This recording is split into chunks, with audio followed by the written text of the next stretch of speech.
Bapak Ibu yang berbahagia, untuk lebih menyemarakkan acara Menjalin Indonesia dari Kalimantan Selatan ini, kami persembahkan webinar Bincang Bahasa dan Sastra yang akan dipandu oleh Ibu Hestiana. Ibu Hestiana, kami persilahkan. Baik, terima kasih Ibu Alfa. Assalamualaikum warahmatullahi wabarakatuh. Yang terhormat Kepala Balai Bahasa Provinsi Kalimantan Selatan, Bapak Muhammad Lutfi Baihaqi, SSMA. Yang kami hormati Kasubag Tata Usaha Balai Bahasa Provinsi Kalimantan Selatan, para narasumber, serta Bapak Ibu peserta seminar daring. Puji syukur kita panjatkan kehadirat Allah Subhanahu wa Ta'ala karena berkat rahmat dan hidayahnya kita dapat berkumpul dalam seminar daring hari ini. Bapak Ibu, salah satu rangkaian kegiatan Balai Bahasa Provinsi Kalimantan Selatan adalah seminar daring yang mengangkat tema melacak naskah kuno Banjar, menguak pengetahuan dan jejak orang Banjar. Sebelum kita mulai seminar daring hari ini, terlebih dahulu akan saya sampaikan tata tertib seminar daring. 1. Peserta masuk 15 menit sebelum acara dimulai. 2. Peserta menggunakan nama akun Zoom sesuai dengan nama peserta.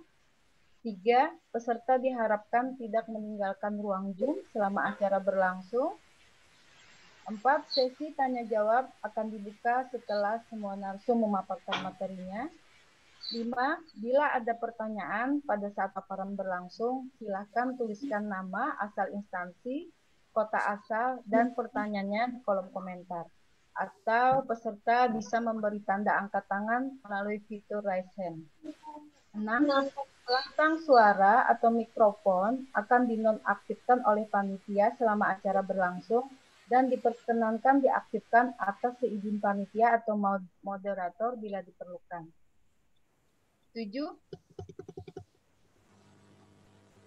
Peserta yang mengalami kesulitan masuk melalui Zoom, kami perkenankan untuk mengikuti langsung melalui kanal YouTube Balai Bahasa Provinsi Kalimantan Selatan.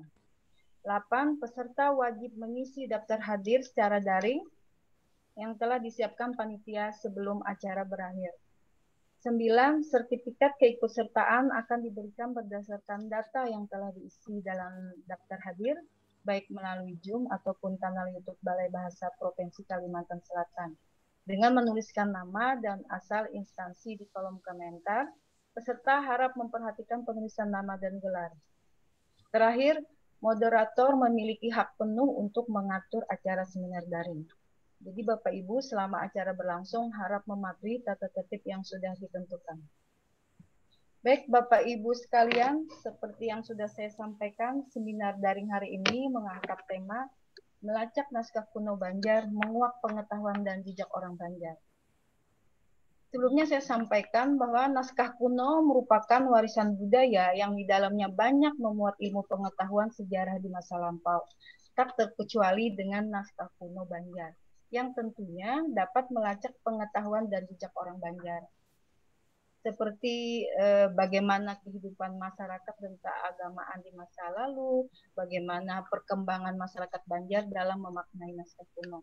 Oleh sebab itu, untuk membahasnya, Bapak Ibu telah hadir di tengah-tengah kita 3 orang narasumber, yaitu Bapak Hidayatur Rahman SSOS MSI, Kepala Dinas Pemuda, Olahraga, Kebudayaan dan Pariwisata Kota Banjarbaru. Kemudian Bapak Dr. Haji Wardani MAG dari Akademisi UIN Antasari Banjarmasin. Kemudian yang ketiga ada Bapak Haji Dede Hidayatullah MPD, peneliti ahli muda bidang sastra di Balai Bahasa Provinsi Kalimantan Selatan. Baik, paparan pertama akan disampaikan oleh Bapak Hidayatur Rahman yang akan membahas mengenai peran pemerintah dalam pelestarian naskah kuno di Kalimantan Selatan. Sebelumnya akan saya sampaikan juga biodata beliau. Nama lengkap beliau Hidayatur Rahman SSOS MSI, tempat tanggal lahir Banjarmasin 15 Agustus 1970, pendidikan terakhir S2 UGM Yogyakarta, Alamat beliau ada di Jalan Budi Waluyo, Komplek Gria Pratama 1 Sungai Ulin, Banjarbaru. Kemudian riwayat pekerjaan, pertama Pamakorem 081 Madiun, 2 Sekretaris Kecamatan Binuang Kabupaten Tapin, 3 Lurah Landasan Ulin Tengah, 4 Kasubag Umum Kepegawaian Setdakpo Banjarbaru, kemudian 5 Lurah Samsudinor, 6 beliau juga pernah menjabat sebagai Kepala Bidang Kebersihan pada Dinas Kebersihan dan Pertamanan Kota Banjarbaru, 7 camat di Kecamatan Cepaka Banjarbaru. Kemudian beliau juga menjabat Kepala Bagian Kesra Setdakpo Banjarbaru, kemudian Kepala Bagian Kerjasama dan Keagrariaan Setdakpo Banjarbaru, dan jabatan beliau sekarang adalah Kepala Dinas Pemuda, Olahraga, Kebudayaan, dan Pariwisata Kota Banjarbaru. Baik Bapak Ibu, untuk memanfaatkan waktu, langsung saja kita minta narasumber pertama kita, Bapak Hidayatur Rahman, untuk memaparkan materinya sekitar 25 menit. Disilakan Bapak. Baik, terima kasih. Assalamualaikum warahmatullahi wabarakatuh. Kepala Balai Bahasa Kalimantan Selatan yang kami hormati, beserta seluruh jajaran Balai Bahasa Kalimantan Selatan, dan juga para narasumber serta seluruh peserta webinar yang kami hormati. Alhamdulillahirabbil alamin, kehadirat Allah Subhanahu wa taala kita bersyukur karena sampai saat ini kita masih diberi banyak kenikmatan oleh Allah Subhanahu wa taala sehingga kita dapat bersama-sama melaksanakan kegiatan webinar pada hari ini. Pada hari ini kami mendapatkan tugas dari Balai Bahasa untuk memaparkan tentang peran pemerintah dalam pelestarian naskah kuno di Kalimantan Selatan. Berkaitan dengan naskah kuno, mungkin kita sedikit melihat tentang naskah kuno berdasarkan Undang-Undang 43 tahun 2017 tentang perpustakaan, 2007 tentang perpustakaan, disebutkan bahwa naskah kuno adalah semua dokumen tertulis dengan cara yang lain, baik yang ada di dalam negeri maupun yang ada di luar negeri, yang berumur sekurang-kurangnya 50 tahun di kebudayaan nasional, sejarah, dan ilmu pengetahuan. Kemudian naskah kuno Banjar itu kita informasi yang kami dapat bahwa naskah kuno Banjar itu terdiri dari satu adalah naskah hikayat Tutur Candi, kemudian naskah hikayat Ambung Mangkura, yang ketiga adalah naskah hikayat Banjar. Ketiganya itu menjadi sumber pegangan sejarah perkembangan masyarakat Banjar. Dalam hikayat Banjar disebutkan bahwa orang Banjar adalah suku Banjar yang mendiami Kalimantan Selatan dalam kerangka Negara Kesatuan Republik Indonesia di samping suku-suku lainnya. Secara ringkas, sejarah Banjar disebutkan dimulai pada pendirian negara Dipa sekitar tahun 1400 oleh Empu Jatmika. Kemudian pada tahun 1410 pusat pemerintahan dipindahkan ke Amuntai. Dan negara Dipa berakhir dengan adanya perkawinan sejarah dan dipindahkan ke Muara Ulak dan Muara Bahan dengan nama Negara Daha. Negara Daha berakhir karena adanya perebutan kekuasaan dan adanya campur tangan dari pihak kerajaan Demak. Kemudian selanjutnya kita ke peran pemerintah. Secara umum, peran pemerintah ini bisa kita bagi dalam tiga bagian. Kemudian kita tahu revitalisasi adalah sebuah kegiatan yang untuk menghidupkan kembali atau menggiatkan kembali sesuatu hal yang mungkin tidak maksimal, sehingga perlu kita hidupkan kembali. Yang kedua, peran pemerintah berikutnya adalah pengembangan. Setelah kita hidupkan, kemudian kita harus mengembangkan kembali. Yang ketiga adalah pelestarian.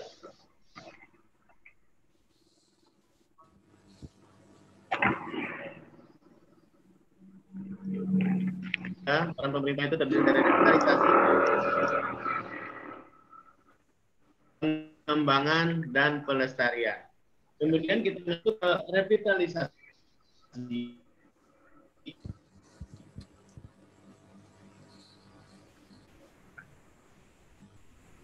Revitalisasi itu kita bisa dalam rangka revitalisasi kita bisa melakukan langkah-langkah. Yang pertama adalah pembuatan regulasi.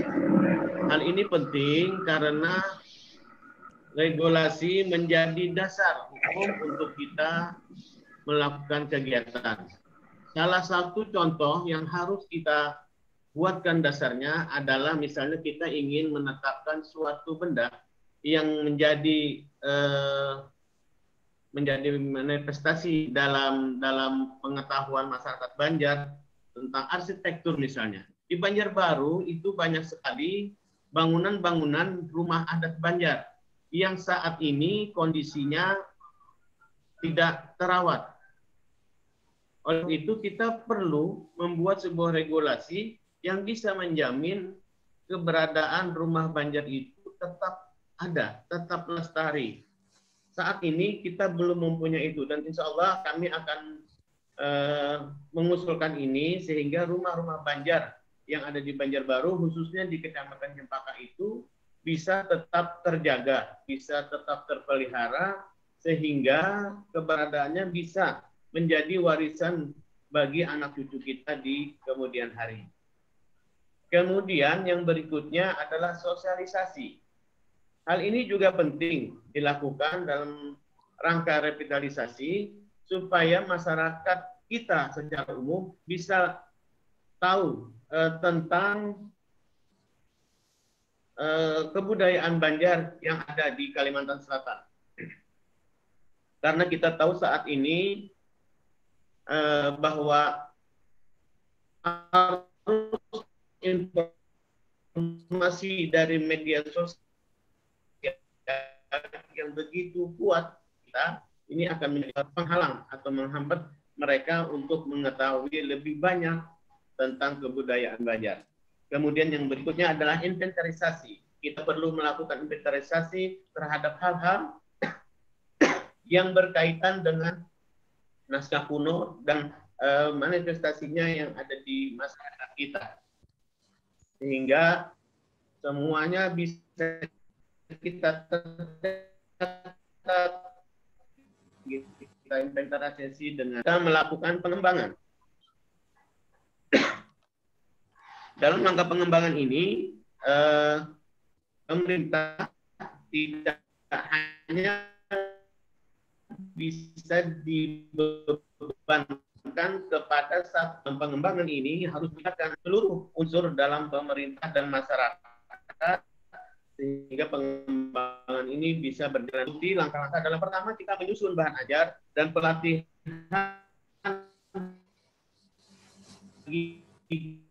guru mata pelajaran muatan lokal. Ini penting karena informasi ini kepada generasi yang sudah untuk sekolah bisa jadi Banjar yang ada di wilayah kita. Oleh sebab itu kita perlu membuat silabi tentang pelajaran muatan lokal yang berkaitan dengan budaya Banjar dan juga tidak menutup kemungkinan guru-gurunya juga barangkali tidak punya informasi yang banyak tentang budaya Banjar dan hal-hal lain berkaitan dengan sejarah Banjar. Oleh sebab itu, pelatihan bagi guru-guru yang akan mengajar muatan lokal tersebut. Kemudian, kita atau organisasi yang ada di masyarakat yang terus berkembang, yang akan mengembangkan kita bisa membentuk berbagai organisasi seperti halnya organisasi paguyuban-paguyuban etnis yang ada di Kota Banjarbaru, tetapi ini lebih mengkhususkan kepada organisasi atau lembaga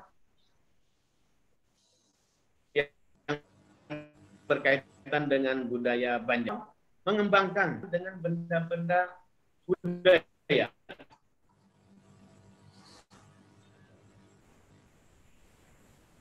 Misalnya saja dalam hal yang terus berkembang saat ini. Jadi kalau awalnya itu banyak terbatas pada motif-motif tertentu saja yang digunakan untuk media pengobatan, tetapi saat ini sudah mulai berkembang berbagai motif, bahkan kalau khusus dengan bordir. Selain itu juga rangkaian yang lain yang berkaitan dengan budaya Banjar, termasuk pembuatan tikar purun dan sebagainya, itu juga perlu kita kembangkan. Yang selanjutnya, kita melaksanakan festival ya. Alhamdulillah, pemerintah Kota Banjarbaru setiap tahun telah melaksanakan festival budaya dalam kemasan Festival Pelangi Nusantara. Tetapi di sini juga tidak hanya budaya Banjar, juga semua budaya yang ada di Banjarbaru kita kembangkan. Khusus untuk budaya Banjar sendiri, kami juga sudah melaksanakan berbagai kegiatan, misalnya ada festival musik panti, festival Madihin, dan sebagainya. Tetapi memang untuk tahun 2020 ini, kita tidak bisa melaksanakan karena kondisi kita tidak memungkinkan. Mudah-mudahan di tahun depan dan tahun-tahun berikutnya, kami masih bisa melakukan kegiatan festival budaya Banjar di Kota Banjarbaru. Berikutnya adalah pelestarian. Setelah kita kembangkan, kita perlu melakukan langkah-langkah pelestarian. Tayangan berikutnya.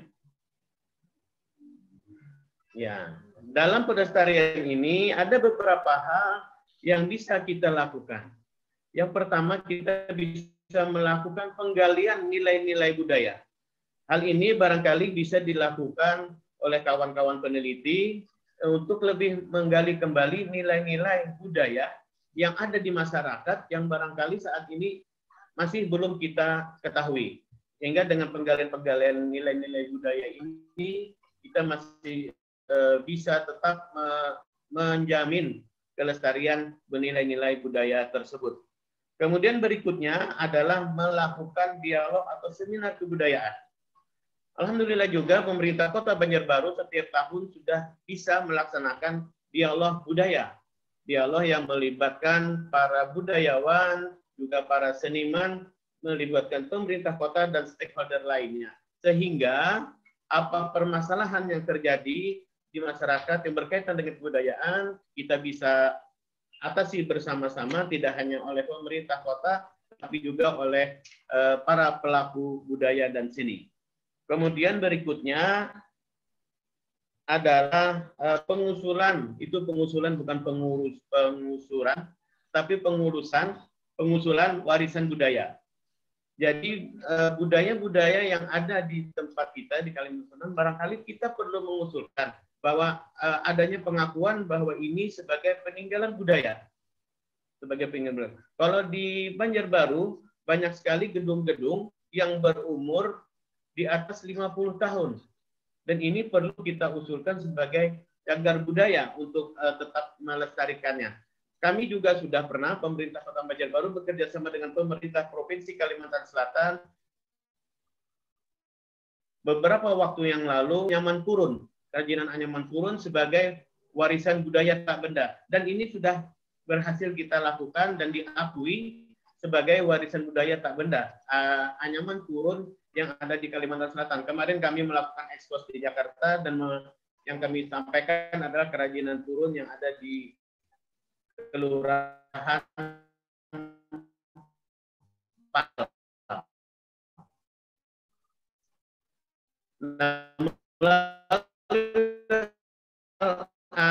Hari ini barangkali ini bisa kita lakukan sebagai pelengkap.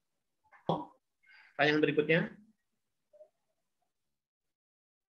bahwa naskah kuno merupakan tinggalan budaya yang perlu dilestarikan bagi kelangsungan informasi yang terkandung di dalamnya, mempunyai nilai penting bagi kebudayaan nasional, sejarah, dan ilmu pengetahuan. Nah, ini terus naikkan lagi ya. Kemudian terkait objek pemajuan kebudayaan, Kota Banjarbaru menurut Undang-Undang tentang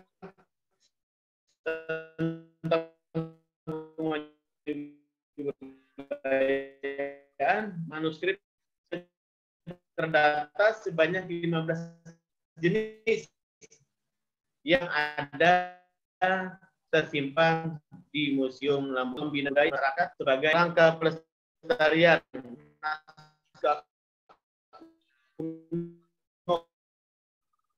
dan nilai-nilai digitalisasi, pengembangan, dan pelestarian nilai-nilai budaya lokal.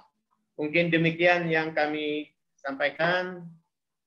Mohon maaf dan mohon koreksi apabila hal yang kami sampaikan ini kurang pas, dan ini akan kita perbaiki nantinya.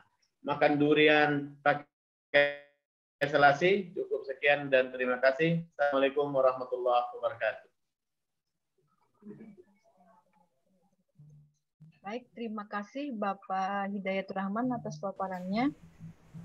Selanjutnya narasumber kita yang kedua adalah Bapak Dr. Haji Wardani MAG yang akan memaparkan mengenai jejak pemikiran, bahasa, dan budaya Banjar dari pelacakan manuskrip hingga terjemah Al-Quran berbahasa Banjar. Terlebih dahulu saya sampaikan biodata beliau. Nama lengkap beliau Dr. Wardani MAG, lahir di Barabai, Kalimantan Selatan pada tanggal 11 April 1973.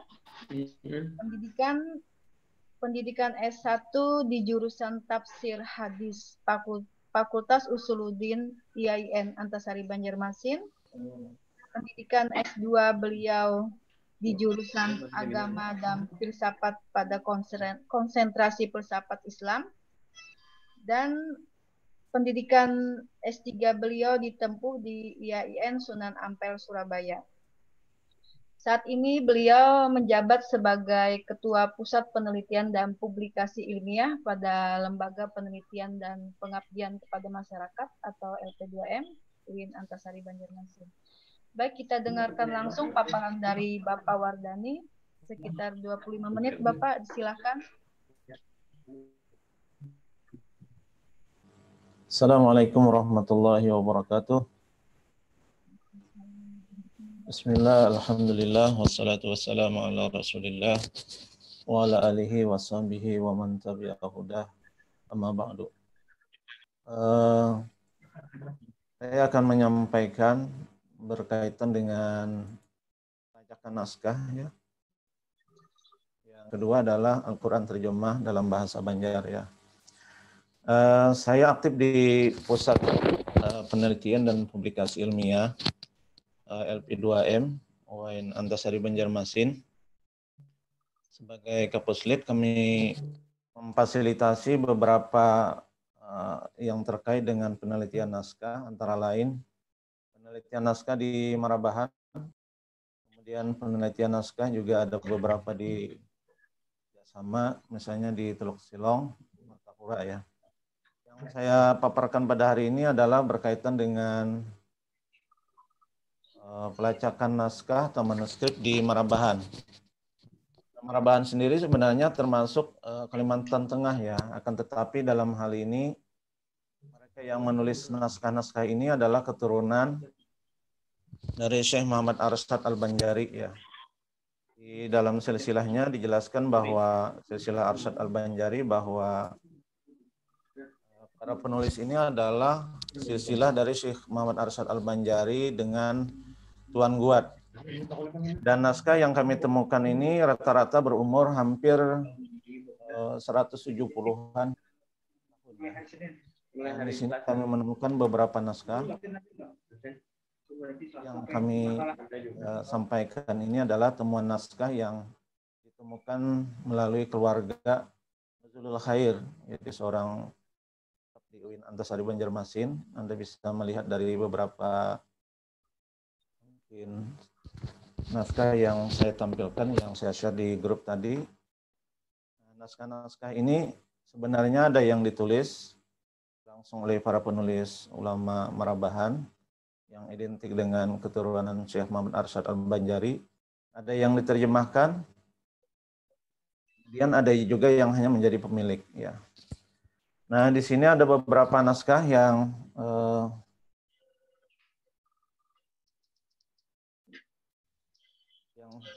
kami bisa sampaikan.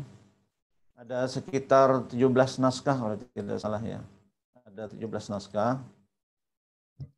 Misalnya Mushaf Al-Quran, kemudian ada salinan surah Tabarak, kemudian kumpulan hadis, kemudian Pibayani Manasikil Haji yang ditulis oleh Syekh Muhammad Saleh, kemudian Manhajut Thullab fi Fiqhil Imam Syafi'i, Asrarus Shalah fi Bayani Muqaranatin Niyah bi Takbiratil Ihram, kemudian Tafrijul Qurab, Maulid Nabi, Wardul Latif, hingga sampai 17 karya yang kami bisa lacak di sini, ya.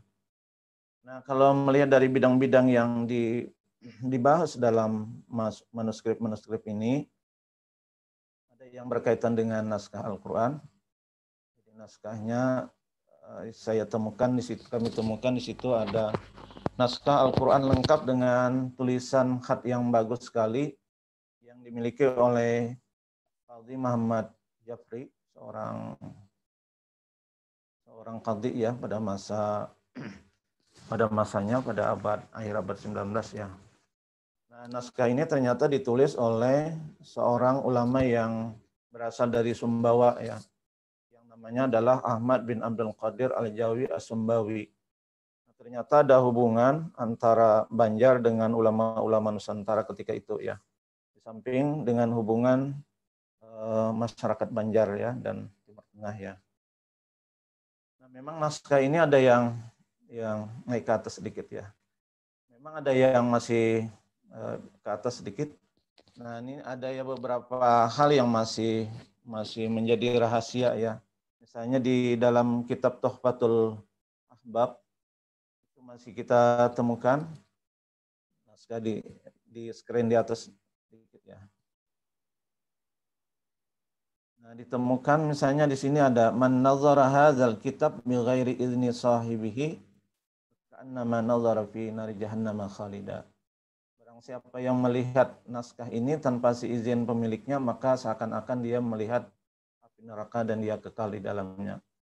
Jadi memang kami menghadapi persoalan bahwa naskah-naskah itu ada yang berisi ajaran yang sangat tertutup, misalnya berkaitan dengan tasawuf, sehingga keluarganya menganggap bahwa hal ini tidak boleh dibaca oleh orang awam, sehingga ada tulisan seperti ini, ya.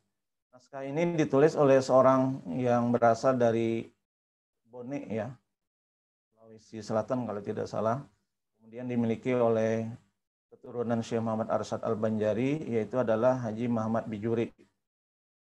Jadi dari naskah-naskah ini ada yang hanya dimiliki, kemudian ada yang diterjemahkan, ada yang disalin, ada yang merupakan karya orisinal. Ya. Bisa turun ke bawah ke slide 7. Nah, dalam slide ke-7 itu jelas sekali bahwa orisinalitas karya-karya naskah kuno ini memang ada tingkatannya. Yang pertama sebagai pengarang, ada beberapa naskah yang ditulis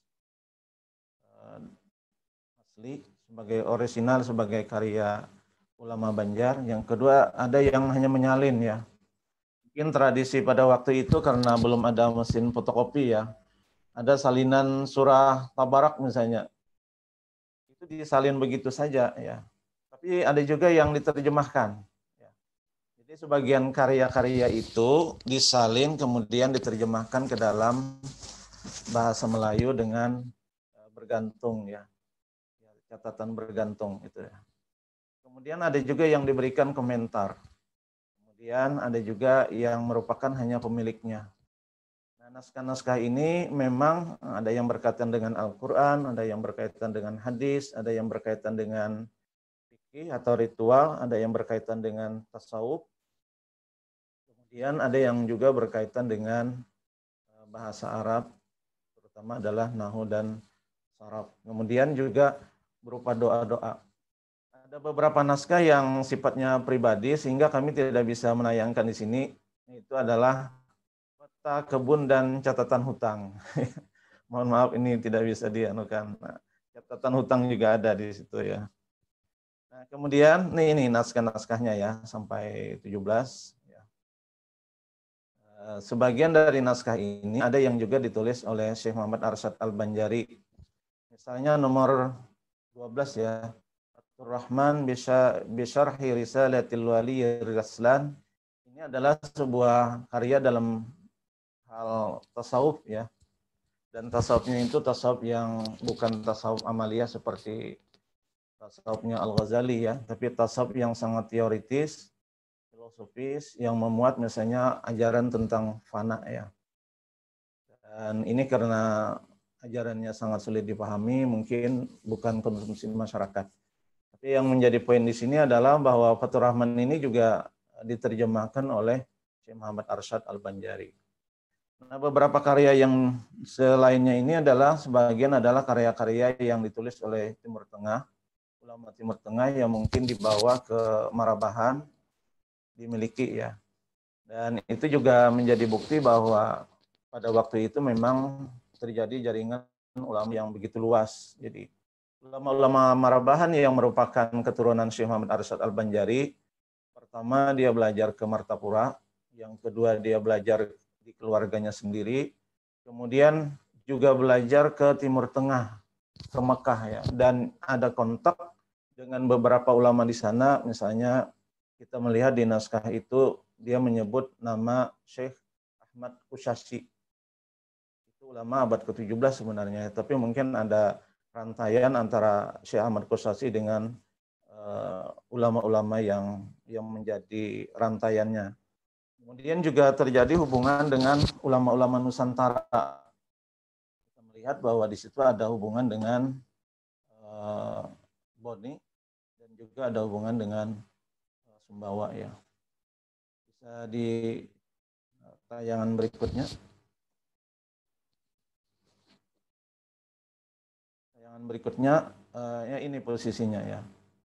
Originalitas tulisan itu ada yang sebagai pengarang, ada yang sebagai penyalin, ada yang sebagai penerjemah, pemberi komentar, dan ada yang hanya menjadi pemilik naskah ya. Kemudian di bawahnya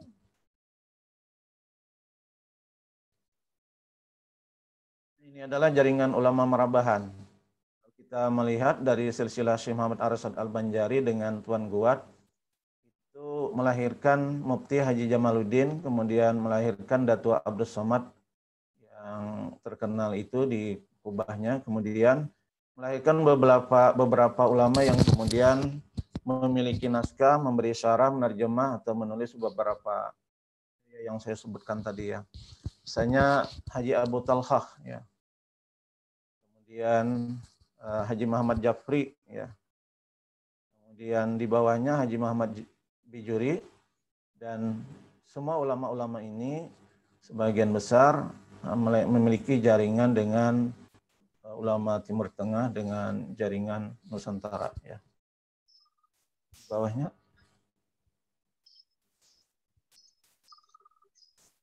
Yang selanjutnya adalah kalau kita melihat dari beberapa naskah yang kita bisa teliti di sini, memang yang dominan itu adalah persoalan tentang tauhid ya. Kita lihat dari isi-isinya di sini, misalnya kalau tauhid masih tauhid Asy'ariyah ya. Asy'ariyah, kemudian dari ajaran sufistiknya itu bersifat sufistik model Al-Ghazali ya. Tapi memang kemudian Al-Ghazali sendiri kan juga menulis tentang fana dan sebagainya ya. Kemudian hadis hanya berkaitan dengan terjemah. Kemudian Al-Quran itu hanya berkaitan dengan naskahnya atau mushafnya ya. Kemudian kalau fikih yang berkembang ketika itu adalah fikih Imam Asy-Syafi'i ya. Misalnya kita lihat dari karya itu ada karya yang ditulis oleh Syekh Zakaria Al-Ansari. Nah, Syekh Zakaria Al-Ansari ini adalah seorang tokoh dari mazhab aliran Syafi'iyah. Nah, kemudian dari segi tasawuf ya. Tasawuf yang berkembang di sana memang ada dua tasawuf ya. Dalam hal ini tarekat, khususnya tarekat adalah tarekat Naqsabandiyah, Abdus Samad Al-Palimbani, Syekh Abdus Samad, kemudian yang di bawahnya juga mengenal tarekat-tarekat yang lain ya, antara lain adalah tarekat Syadziliyah ya. Nah, misalnya Haji Muhammad Japri itu menjadi mursyid dari dua tarekat sekaligus. Pertama adalah tarekat Naqsabandiyah, Khalidiyah, kemudian juga menjadi mursyid dari tarekat Syadziliyah. Jadi Naqsabandiyah, Khalidiyah dengan tarekat Syadziliyah itu berkembang di Marabahan yang merupakan keturunan ulama-ulama Banjar ya. Terus di bawahnya kalau kita melihat dari isi naskah ini memang sangat terkait sekali dengan konteks ketika itu ya.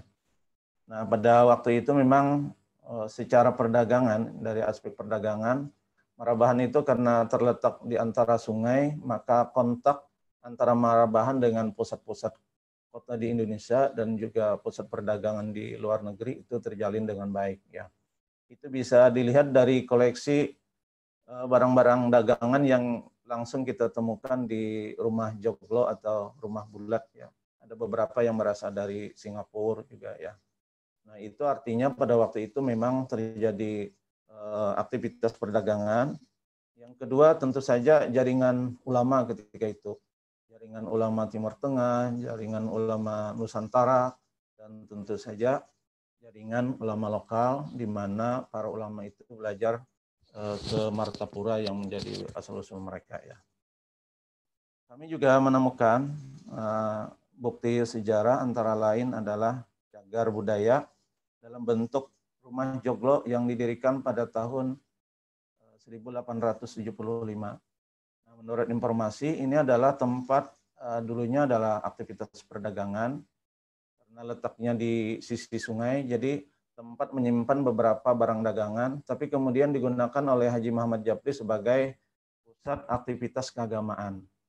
Dan belakangan juga digunakan oleh Persatuan Pemuda Marabahan yang didirikan pada tahun 1926 atau 29 ya. Itu sebagai pusat kegiatan pembelajaran. Oleh karena itu, naskah-naskah ini tidak bisa dipisahkan dari konteks sosial ekonomi ketika itu ya. Karena apa? Beberapa aktivis yang terlibat dalam pendidikan di ketika itu juga adalah penyalin dan penulis naskah. Antara lain adalah Haji Muhammad Arif bin Haji Muhammad Said Al-Banjari. Dialah yang menyalin beberapa naskah yang kami teliti. Nah, Haji Muhammad Arif Al-Banjari ini adalah pelindung dari kegiatan-kegiatan yang ada di sana ya. Dan oleh karena itu saya kira naskah ini mencerminkan konteks sosial, ekonomi, dan budaya ketika itu. Baik yang terkait dengan ekonomi perdagangan, baik yang terkait dengan keagamaan. Keagamaan itu baik yang terkait dengan pemahaman keyakinan, pemahaman fikih, pemahaman tasawuf, dan sebagainya. Dan tentu saja hal ini juga menjadi cermin dari pergerakan para pemuda Marabahan dalam bidang pendidikan. Selanjutnya bisa dilihat. Silahkan screen yang selanjutnya.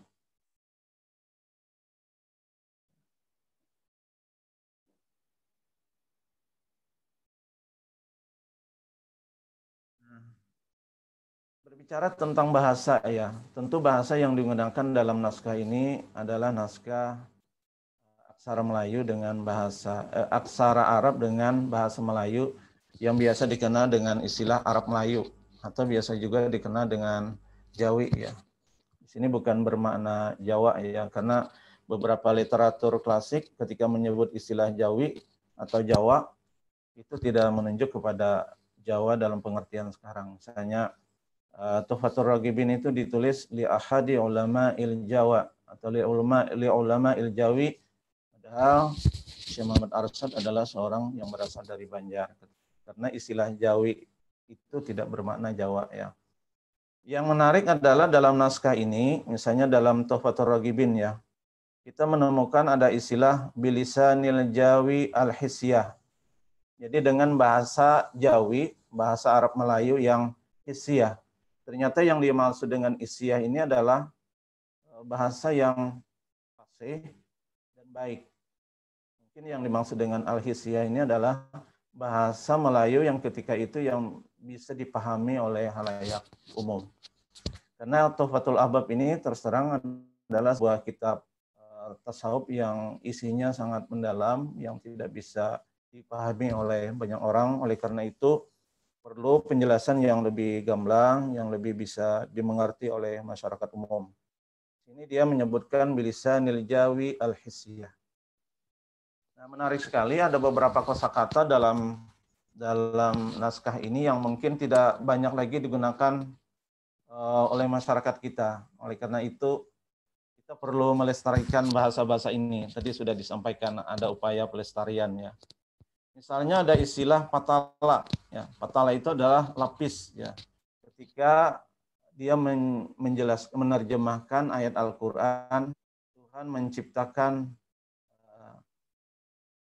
7 patala bumi dan 7 patala langit. Ya. As-samawati wal ardh. Ya. Al-ardi was samawat. Ya, itu ya. 7 patala bumi dan 7 patala langit. Yang dimaksud dengan patala di sini adalah ya, 7 lapis langit dan 7 lapis bumi ya. Nah, istilah-istilah patala tidak lagi digunakan sekarang ya. Mungkin ini adalah salah satu kosakata yang sangat klasik sekali, arkais ya. Kemudian ada juga istilah syadan. Nah, kalau syadan kan masih digunakan untuk karya-karya ulama yang ditulis pada abad 20, bahkan belakangan juga masih digunakan ya. Yang menarik yang lain adalah kata suku. Kata suku itu ternyata tidak bermakna dalam suku dalam bahasa Indonesia, ternyata berarti adalah bagian. Jadi sasuku berarti sebagian atau satu bagian. Nah, yang menarik lagi ada beberapa hal yang mungkin terjadi perubahan penulisan dari yang awal menjadi berbeda dalam Arab Melayu yang ditulis oleh ulama di Marabahan sana. Misalnya ketika menulis mendengar, itu ditulis beberapa kali dengan menangar. Mungkin ada perubahan antara yang awalnya mendengar menjadi menangar ya.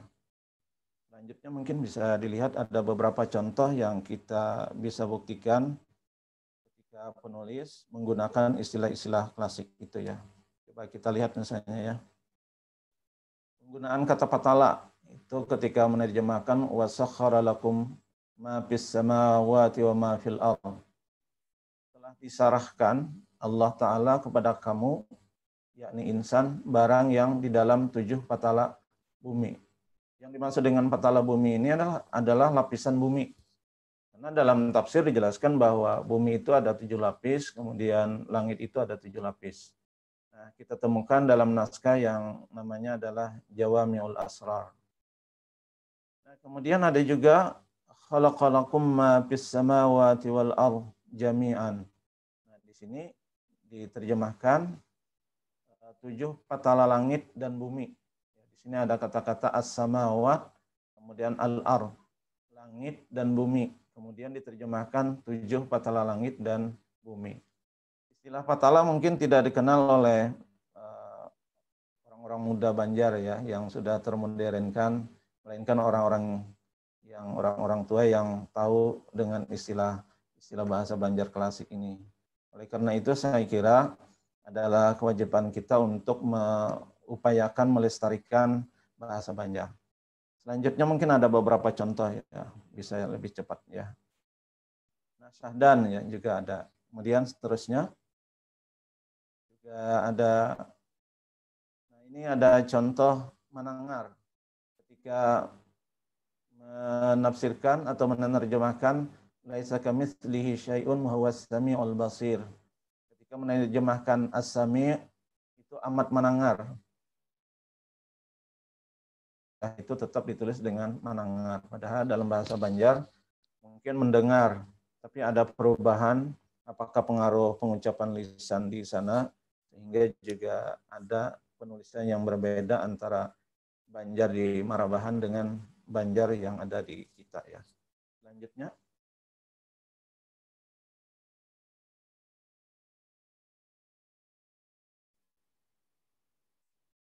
Selanjutnya di sini ada juga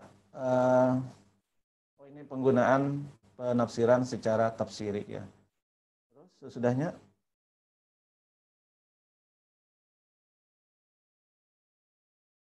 di sini kata suku. Ini adalah naskah dalam bidang tasawuf ya. Fajuz'un minal insani nuskhatul alam, fajuz'un minal insani nuskhatul haqqi ta'ala yatajalla. Ini ajaran tasawuf yang sangat dalam ya, berkaitan dengan konsep tajalli. Mungkin konsep tasawuf yang sangat susah untuk dipahami oleh masyarakat. Yang menarik sekali di sini adalah kata suku ternyata tidak bermakna suku. Nah, bagian kedua dari tulisan saya tadi disinggung oleh pemateri yang pertama, kita perlu pelestarian, kemudian revitalisasi bahasa Banjar. Nah, LP2M, UIN Antasari Banjarmasin, berupaya untuk menerjemahkan Al-Quran ke dalam bahasa Banjar. Sudah terbit tahun 2017, kemudian kami revisi lagi tahun 2019 sampai sekarang dalam proses ya. Kami mencoba untuk mengadopsi ya ornamennya ini dari rumah Banjar yang ada di Teluk Silong. Nah, kalau mau kita lihat ini ada beberapa ornamen yang diambil di sana, kemudian juga latar belakangnya adalah kain sesirangan. Ini ada beberapa contoh dari surah Al-Fatihah dengan surah Al-Baqarah yang diterjemahkan ke dalam bahasa Banjar. Saya kira yang terakhir poinnya adalah kita tidak sekedar mengapresiasi, menghargai naskah klasik yang sudah ada, melainkan juga kita harus melakukan mengaktualisasikan dalam bentuk karya-karya yang kontemporer. Antara lain yang kami lakukan adalah menerjemahkan Al-Quran ke dalam bahasa Banjar. Saya kira itu saja yang bisa saya sampaikan. Hal-hal yang berkaitan yang tidak jelas bisa nanti didialogkan. Assalamualaikum warahmatullahi wabarakatuh. Baik, terima kasih Bapak Wardani atas paparannya yang panjang tadi. Bapak Ibu narasumber kita yang terakhir adalah Dede Hidayatullah MPD. Beliau peneliti ahli muda bidang sastra di Balai Bahasa Provinsi Kalimantan Selatan yang akan mengangkat tema mengenai naskah dan kajian sastra lisan di Kalimantan Selatan. Sebelum masuk paparan beliau, saya sampaikan dulu biodata beliau. Nama lengkap Haji Dede Hidayatullah MPD. Alamat beliau Jalan Sekumpul, Gang Penghulu 2 Martapura. Pendidikan S1 beliau di UIN Sunan Kalijaga, Yogyakarta, jurusan Bahasa dan Sastra Arab. S2 beliau di Universitas Lambung Mangkurat, jurusan Pendidikan Bahasa dan Sastra Indonesia dan Daerah. Jabatan beliau peneliti muda bidang filologi dan sastra lisan. Karya-karya beliau antara lain penelitian yang berkaitan dengan sastra tradisional dan filologi. Beliau sering juga diundang untuk menjadi pemateri lokakarya internasional, masyarakat pernaskahan Nusantara, kemudian seminar budaya Banjar. Beliau juga sering diminta untuk menjadi narasumber seminar bahasa dan sastra daerah, serta menulis buku pedoman penulisan Arab Melayu Banjar. Selain itu, beliau juga banyak menulis di jurnal-jurnal ilmiah. Baik, kita dengarkan langsung paparan dari Bapak Dede Hidayatullah sekitar 25 menit, Bapak. Silakan.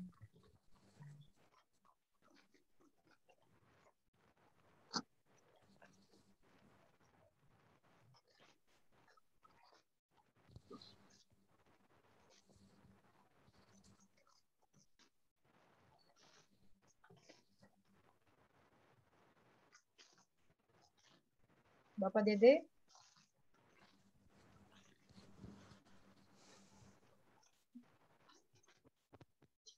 mohon maaf.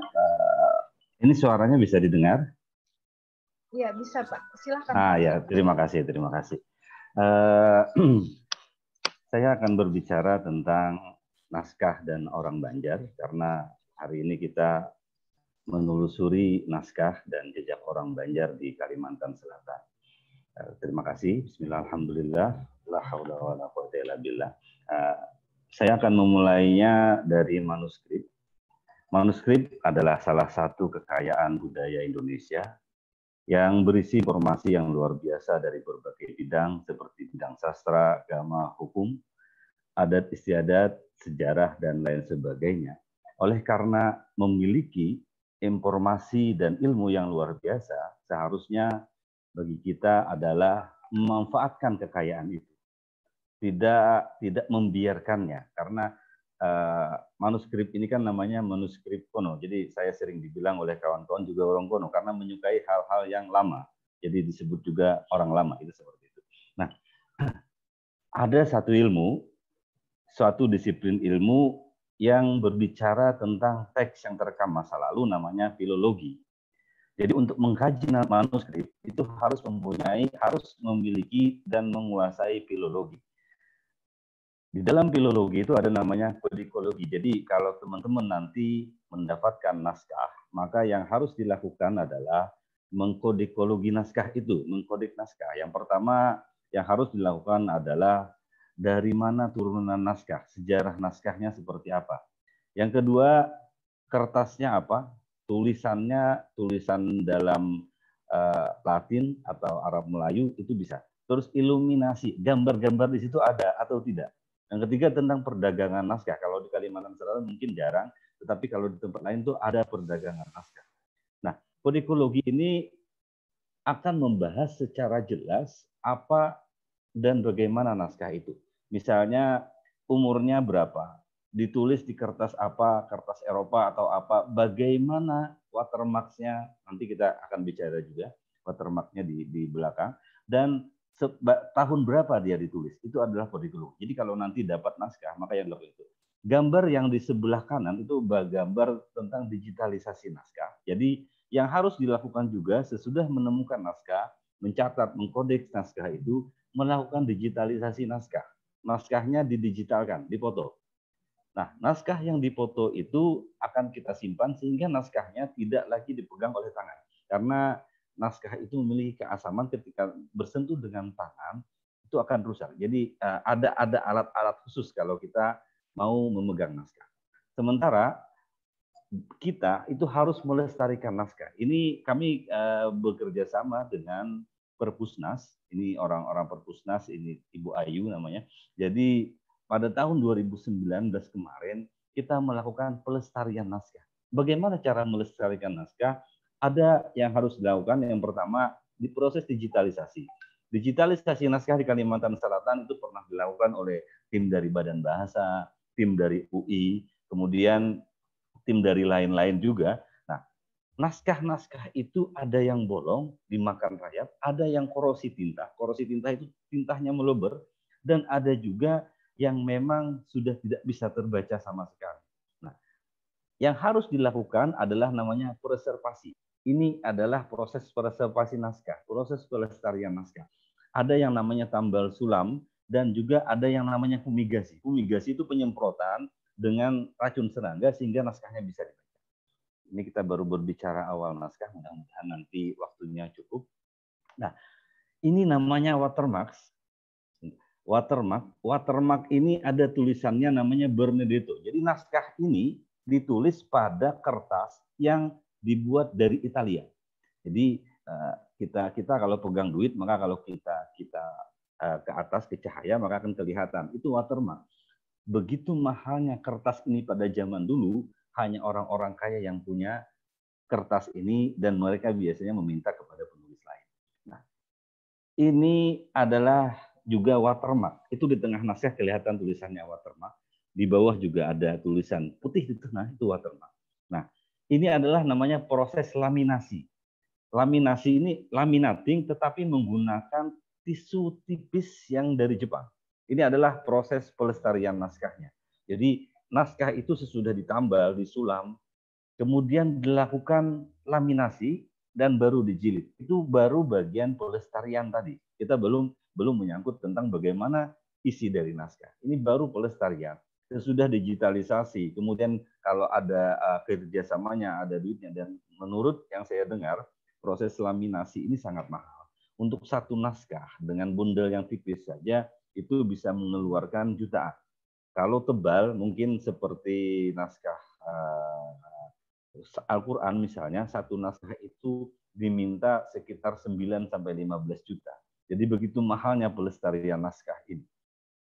Baik. Nah, kita akan masuk ke tentang bagaimana naskah itu bisa ada di Kalimantan Selatan. Saya memulainya dari naskah yang walaupun sampai saat ini belum saya dapatkan, akan tetapi saya punya asumsi ketika Surah Pangeran Samudera meminta bantuan ke kerajaan Islam di Demak, dan saya pernah menemukan terjemahannya di dalam satu buku, itu menggunakan aksara Arab Melayu, karena yang menulis adalah Pangeran Samudera yang meminta bantuan ke sana. Itu menurut saya adalah awal dari yang bisa ditemukan naskah itu. Abad ke-17, Syekh Ahmad Samsudin Al-Banjari itu menulis tentang asal kejadian Nur Muhammad dan menghadiahkannya kepada Ratu Aceh Sultanah Sri Alam Safiyatuddin berdaulat. Nah, itu pada masa Adipati Tapasena, Adipati Ra'iyatullah, namanya Sultan Ra'iyatullah pada masa itu. Di dalam Sultan Ra'iyatullah ini POC sudah masuk ke Indonesia. Nah, pada saat itu kita mempunyai seorang Syekh Ahmad Samsudin. Syekh Arsad Al-Banjari pada abad ke-18, sementara Syekh Ahmad Samsudin Al-Banjari ini pada abad ke-17. Tetapi biografi beliau, tentang beliau, ini belum kita temukan, hanya naskah inilah yang ada di Perpusnas kalau tidak salah. Baik, kita akan lanjutkan. Kenapa tradisi penulisan ini saya uraikan di awal? Karena dari sinilah kita akan menemukan naskah dan menemukan bagaimana jejak pengetahuan dan jejak orang Banjar. Baik. Kemudian pada abad ke-18 ada muncul Syekh Muhammad Arsyad Al-Banjari. Beliau banyak menulis, ada namanya Sabil Al-Muhtadin, Kitabun Nikah, Luqtatul Ajlan, Al-Quran 3 jilid. Satu jilidnya ada 10 juz 1 sampai 10, jilid 1, jilid 2 dan jilid 3. Dan juga beliau menulis tentang Fatwa Sulaiman Kurdi. Satu-satunya kitab yang menggunakan bahasa Arab adalah Fatwa Sulaiman Kurdi yang beliau tulis ketika pada waktu itu kerajaan Banjar menanyakan kepada beliau lewat surat, beliau masih berada di Haramain, bagaimana hukum pajak pada waktu itu. Maka beliau menulis fatwa guru beliau, Syekhul Islam namanya Syekh Sulaiman Kurdi, di dalam bukunya Fatwa Sulaiman Kurdi. Baik. Yang kedua, dari tradisi penulisan itu ada namanya Syekh Muhammad Nafis. Sayangnya naskah ini tidak ada di Kalimantan Selatan. Menurut informasi yang saya dapatkan, naskah ini ada di museum di Malaysia. Tapi itu hanya informasi yang saya dapat. Yang ketiga adalah munculnya Fatimah bin Abdul Wahab Bugis sebagai seorang penulis juga. Penulis Parukunan Jamaluddin, karena informasi yang lebih kuat saya dapat juga dari dalam pagar bahwa beliaulah menulis Parukunan, tetapi pada saat yang sama Mamarina beliau, paman beliau, Jamaluddin itu adalah seorang mufti di kerajaan Banjar. Nah, baik. Kita akan melihat keberadaan naskah. Keberadaan naskah ini terbagi kepada dua. Yang pertama itu lembaga. Lembaga ini di Kalimantan Selatan ada dua, yaitu ada beberapa lembaga. Yaitu pertama adalah Museum Lampu Mangkurat, yang kedua adalah Museum Syekh Muhammad Arsyad Al-Banjari. Sementara kalau di masyarakat itu ada di naskah ini ada di Rumah Adat Gajah Baliku, kemudian ada namanya naskah. Nah ini Pak Wardani, ini naskah Guru Ubaidillah. Ini adalah naskah yang berbicara juga tentang Tuhfatul Ahbab, naskah Tuhfatul Ahbab. Jadi naskah Tuhfatul Ahbab itu museum yang berbicara tentang martabat 7. Itu ada dari Amuntai, Tuhfatul Ahbab dari Amuntai, ada di Guru Ubaidillah, naskah Guru Ubaidillah ini dari Rantau, dan yang ditemukan oleh Pak Wardani naskah dari Marabahan. Yang ketiga adalah naskah dari Nur Salim. Ini yang kayak saya bilang tadi bahwa itu ada naskah namanya juga Tuhfatul Ahbab. Nah, ini naskah ini dari teman saya namanya Salman Al-Farisi. Dia mempunyai naskah. Naskahnya ini isinya tentang raja dan naskah raja dan naskah-naskah yang isinya tentang mantra. Baik. Nah, yang terakhir adalah Masjid Sungai Banar di Amuntai. Saya pernah menemukan di situ dengan susah payah. Mereka hanya memperlihatkan kepada saya itu ada 3 naskah kalau tidak salah. Yang menarik bahwa di situ ada naskah yang ditulis dengan huruf Jawi dan juga ditulis dengan huruf Jawi, aksaranya Jawi dan bahasanya adalah bahasa Jawa. Kropegon namanya. Nah, ada 3 naskah di situ dan itu ada salah satunya namanya naskah ramalan. Cuman sayang sekali mereka tidak membolehkan kami untuk memoto. Kemudian ada juga di Masjid Jatuh Baraba itu ada naskah yang pertama naskah Al-Quran. Kemudian kata informasinya juga selain Al-Quran. Al-Quran saya bisa melihat langsung. Ada juga naskah tasawuf, tetapi sayangnya naskah tasawuf itu belum dibolehkan kami membaca. Yang terakhir sebetulnya ada naskah kemarin saya dapat, tetapi fisiknya belum. Mereka sudah memberikan fotonya kepada saya naskah tutur candi waktu itu di Amuntai. Nah, ini naskah adalah naskah dari Museum Syarafat Al-Banjari dalam pagar, naskah Sabil Al-Muhtadin. Sementara naskah yang di bawah ini adalah naskahnya namanya saja menarik, mantra mistik yang isinya tentang mantra dan ilmu kesaktian. Di situ banyak ditulis tentang mantra kekencangan.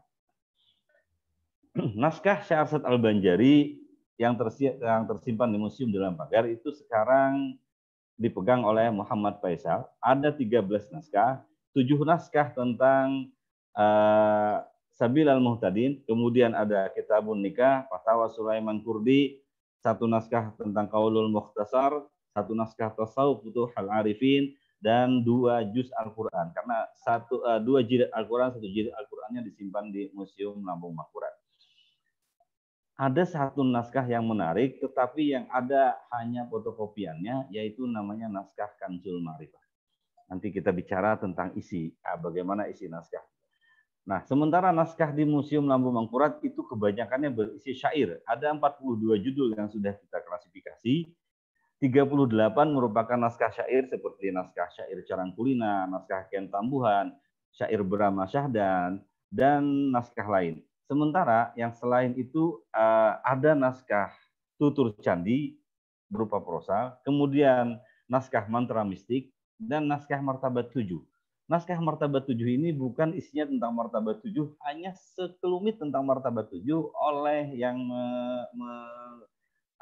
menjilid naskah itu lalu ditulislah di depan naskah martabat 7. Sebetulnya naskah isinya tentang bunga rampai, bahkan di situ ada dimasukkan tentang hari-hari naas, jam-jam naas menurut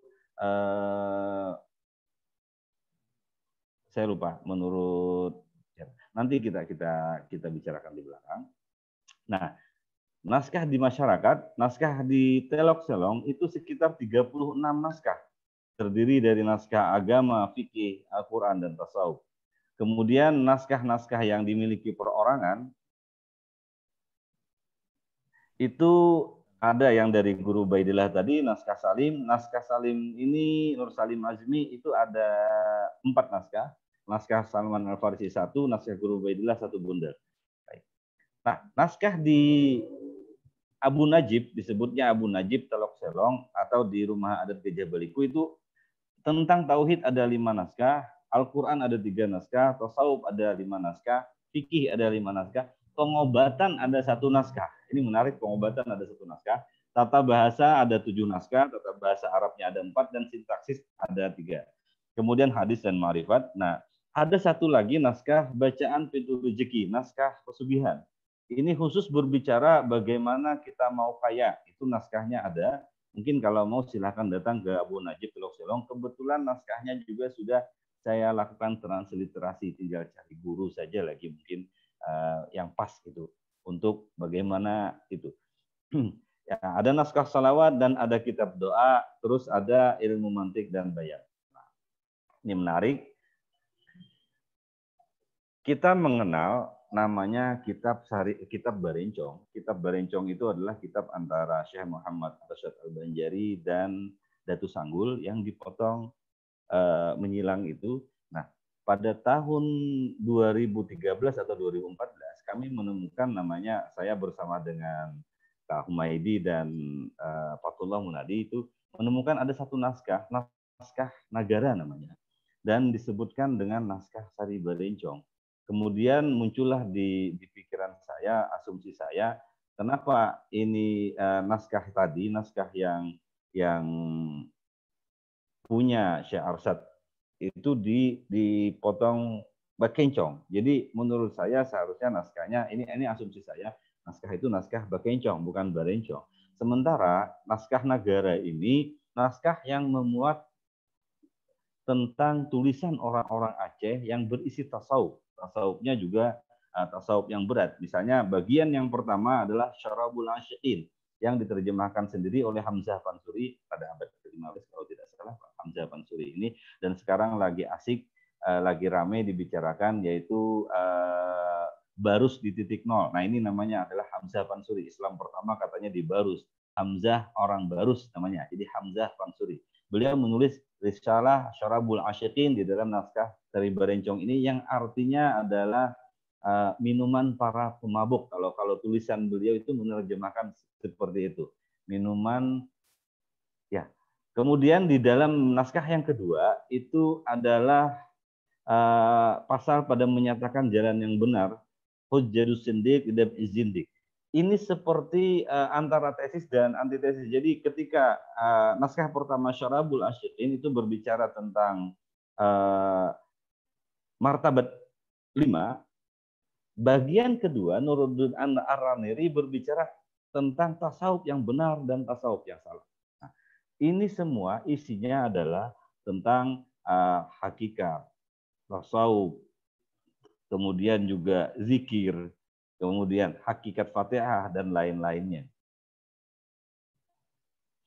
Nah, kemudian kita akan berbicara tentang jejak dan kebudayaan orang Banjar dari naskah tadi.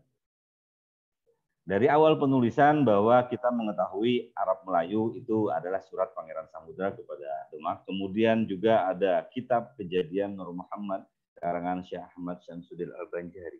Dari sini kita bisa menyatakan bahwa pada abad ke-17 ternyata tasawuf itu sudah berkembang di Kalimantan Selatan. Pada abad ke-17, pada abad 1600 sekian, tasawuf sudah berkembang luar biasa di Kalimantan Selatan. Buktinya adalah bahwa Syekh Ahmad Syamsuddin Al-Banjari sudah mengarang asal Kejadian Nur Muhammad. Padahal ini adalah tasawuf falsafi, bukan tasawuf amali. Nah, kemudian dimunculkan juga dengan adanya naskah Negara yang menunjukkan adanya perkembangan tasawuf di Banjar. Jadi naskah Negara itu ada pada awal abad ke-15 karena Hamzah Pansuri. Artinya ketika itu dibawa ke sini, Syarabul Asyiqin yang membahas tentang martabat 5, hujjatus sindik, adab izindik, itu menyatakan adanya perkembangan tasawuf pada abad ke-17 sudah di Kalimantan Selatan. Baik.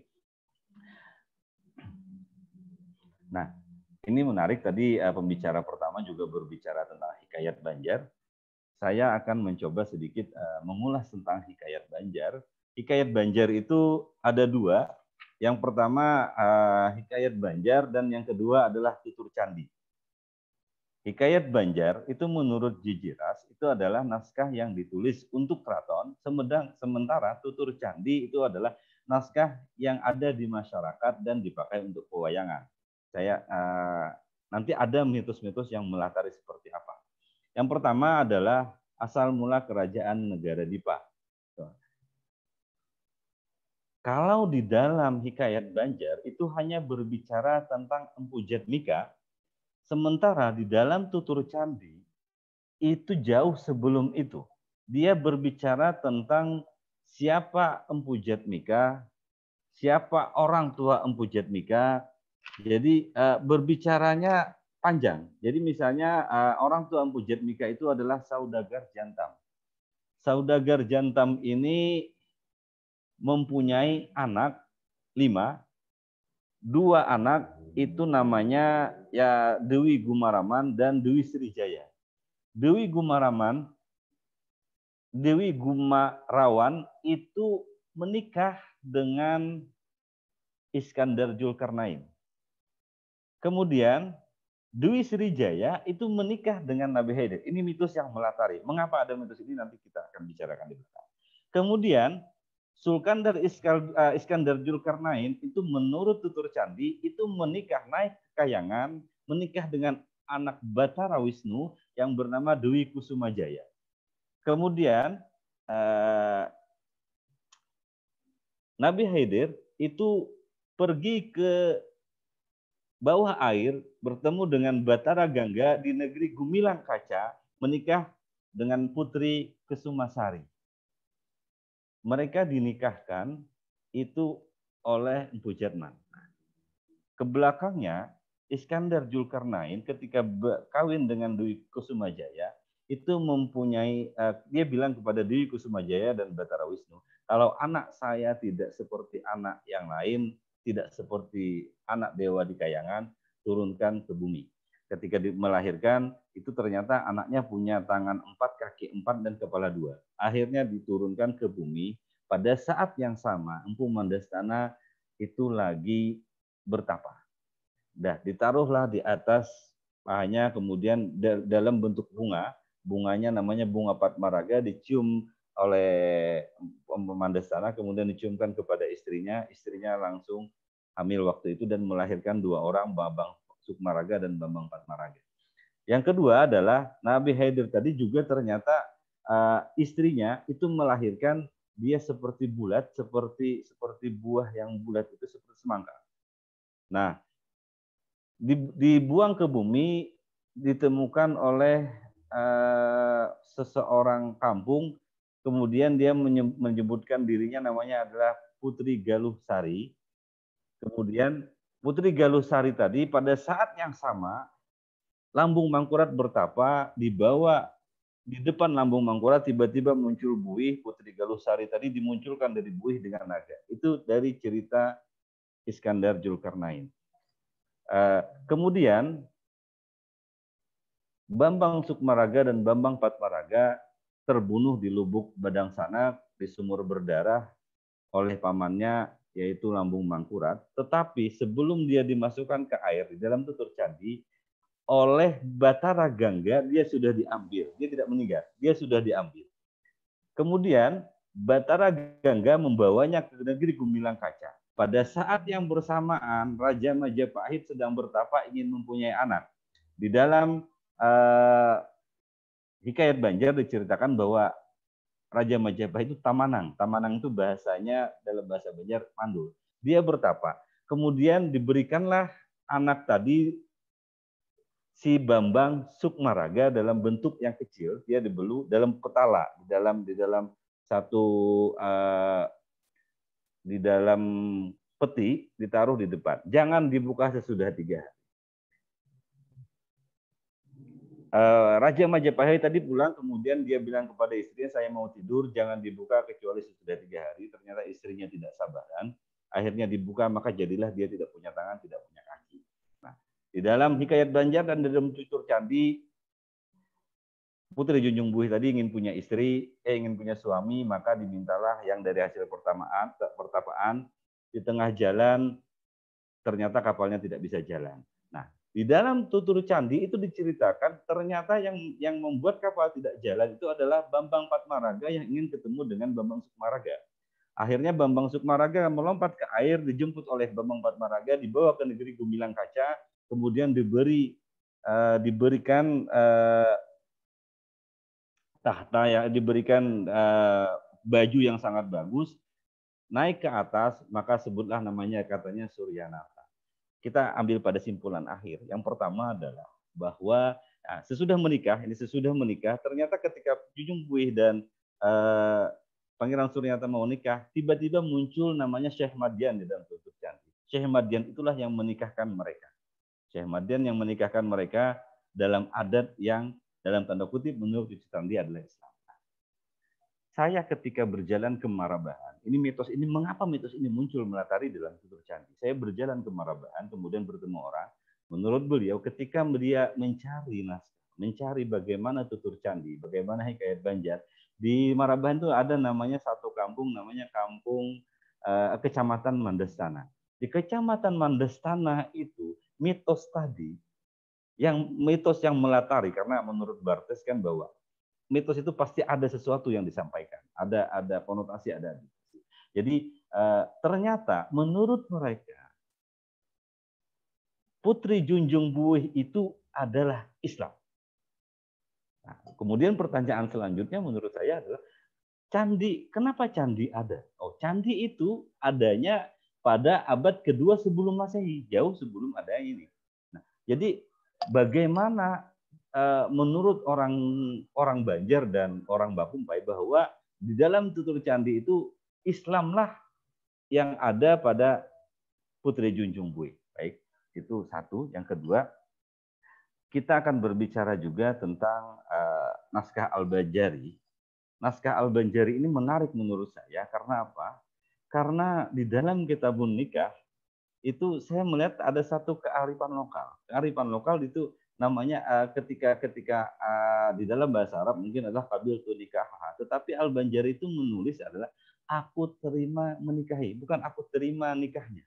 Dan itu sempat menjadi perdebatan yang menarik. Saya tidak akan membicarakan perdebatan itu, tetapi bagi saya Syekh Arsad Al-Banjari itu mengatakan bahwa aku terima menikahi, karena menikah itu adalah tidak satu saja, tetapi dia hal dan mustakbal, yaitu pada waktu ini dan juga pada akan datang, sehingga beliau memakai kata kerja. Nah, yang kedua, Syekh Arsad Al-Banjari juga membahas tentang membuat kitab namanya Tuhfatul Raghibin. Ketika beliau pulang ke sini, mungkin saja pada saat itu kondisi sosial masyarakat ada yang menyanggar Banua, ada yang membuang pasili. Itu adalah lokalitas-lokalitas yang menurut beliau itu merusak kepada iman. Maka beliau menulislah Tuhfatul Raghibin. Yang ketiga, ini menarik karena di dalam satu kalau saya tidak salah disertasi, saya pernah membaca Ahmad Purwadaksi membahas tentang hizib Seman. Beliau menyatakan menulis bahwa Syekh Arsad Al-Banjari sebagai muridnya dari Syekh Saman Al-Madani ternyata tidak menulis, tidak menyebarkan tarekat Samaniyah. Dalam Kanzul Ma'rifat, mungkin Abang Wardani pernah menulis bahwa ini mirip dengan Amal Ma'rifat. Ketika saya baca, saya bandingkan secara bahasa agak jauh perbedaannya. Ya. Nah, di dalam Kanzul Ma'rifat itu ditulis bagaimana cara membaca zikir tarekat. Yang pertama mandi, bersuci dari hadas, membaca istighfar, memakai pakaian yang putih, berkhalwat di tempat yang sepi, sembahyang 2 rakaat, duduk bersila, dan juga menghadap kiblat. Kemudian mengantarkan tangan di atas kedua lutut, mengucapkan la ilaha illallah, Allah Allah, dan huhu.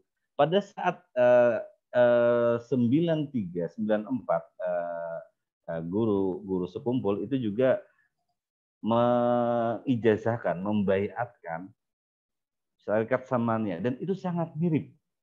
Walaupun Syekh Arsad Al-Banjari di dalam Kanzul Ma'rifat tidak menyatakan bahwa itu adalah tarekat Samaniyah, tetapi dari tata caranya, dari zikir, walaupun zikirnya kalau di Samaniyah itu ada zikir sebanyak 166, terus zikir Allah sebanyak 66 dan 77, tetapi ada kesamaan dari pelafalannya. Yang pertama la ilaha illallah, kemudian Allah Allah, dan terakhir adalah huhu.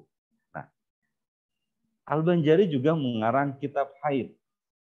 Dan kitab haid yang dikarang Al-Banjari itu adalah kitab haid yang sangat lengkap. Berbicara misalnya tentang kalau biasa wanita misalnya haid dari mulai sebulan itu dia 7 sampai 8 hari. Itu yang biasa. Tetapi ada yang namanya haid tahayyuran, haid yang tidak punya waktu. Nah, Al-Banjari itu mengupasnya sangat jelas, mulai dari darah yang kuning, darah yang coklat, darah yang merah, sampai darah yang hitam. itu tandanya seperti apa? Kitab ini tentu ditujukan kepada wanita. Maka muncullah di situ cucu beliau, ulama wanita bernama Fatimah binti Abdullah Bugis. Kemudian Al-Banjari juga menulis Al-Quran. Munadi ketika menulis, kalau saya Munadi, Fatullah Munadi menulis tentang Al-Quran dan Syekh Afsad Al-Banjari itu menyatakan di dalam Al-Quran itu ternyata ada qiraat. Hal ini juga mengumpus bahwa orang Indonesia itu baru mengenal qiraat pada abad ke-19. Padahal Al-Banjari di dalam Al-Qur'annya itu di samping-sampingnya sudah membuat kode-kode abjadin, bahwa misalnya alif untuk siapa, dan itu ketika membaca di dalam Al-Qur'an itu dia membaca seperti apa. Itu sudah ada di dalam Al-Qur'an tulisan Al-Banjari. Nah, baik, sekarang kita ke naskah pengobatan. Kenapa naskah pengobatan sekarang ramai? Karena sekarang kita pada masa pandemi. Di naskah pengobatan di Banjar itu ada beberapa. Yang pertama mantra mistik. Nah, naskah yang di depan saya ini adalah naskah doa wirid tulak bala, tapi isinya adalah bagaimana kita agar kaya. Sementara mantra mistik itu berisi tentang, ini naskahnya di museum. Kalau mantra mistik silahkan kalau ada yang mau jadi ilmu kegencangan itu lengkap di situ. Sementara kalau mau kaya silahkan baca naskah doa wirid tulak bala, tapi harus ada gurunya. Nah, ketiga adalah naskah mantra pengobatan. Ini sangat lengkap berbicara tentang pengobatan. Ini mudah-mudahan waktunya cukup. Moderator masih ada waktu kan buat saya? Ya, masih ada Pak, silahkan. Oh ya. Nah, naskah mantra pengobatan itu memuat tentang bagaimana pengobatan oleh orang Banjar. Mulai dari pakai raja, kemudian pakai ajimat, herbal, bentuknya pupuh, bentuknya wadak, bentuknya macam-macam. Ada saya bahas sedikit di belakang. Kemudian yang keempat naskah pengobatannya adalah naskah Astambul. Ini sebetulnya separuh dari naskah ini berisi bagaimana cara agar lelaki kuat. Jadi pengobatan lelaki, pengobatan agar kuat dalam dalam tanda kutip kita paham sama. Nah, kemudian naskah BB02 ini naskah dari Nur Salim, itu juga berbicara tentang pengobatan terutama di bagian wafat.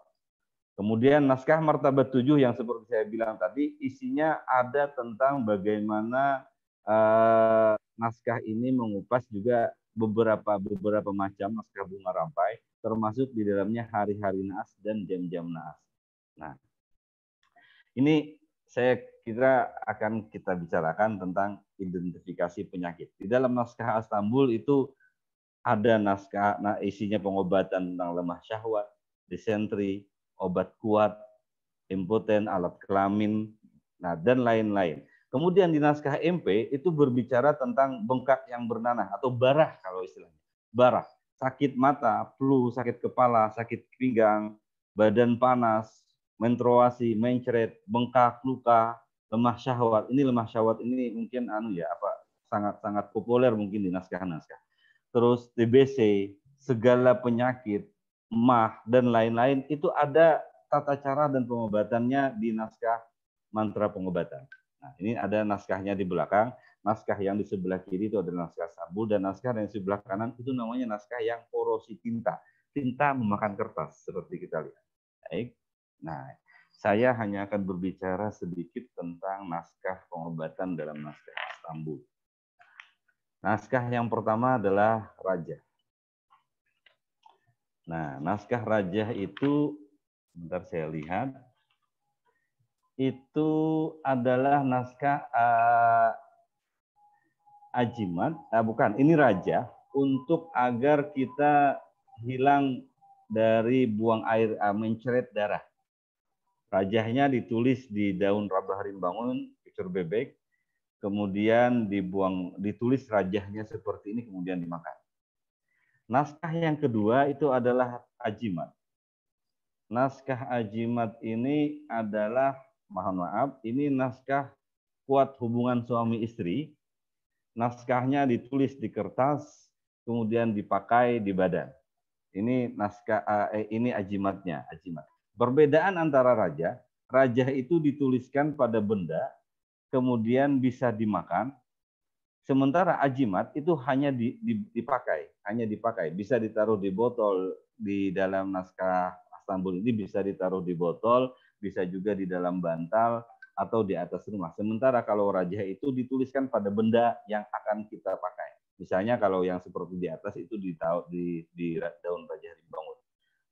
Nah, yang ketiga, jadi ada 5 macam pengobatan, yaitu rajah, azimat, bacaan, penawar, dan rasa. Penawar itu adalah mantra. Bacaan ini ada 13 manfaat. Jika hendak sugih maka dibaca tiap hari sekali, tiap tengah malam 40 kali, itu bacaan ya. Jika minta kasihi pada orang, puasa sehari baca 40 kali. Jika hendak kebal maka baca 60 kali.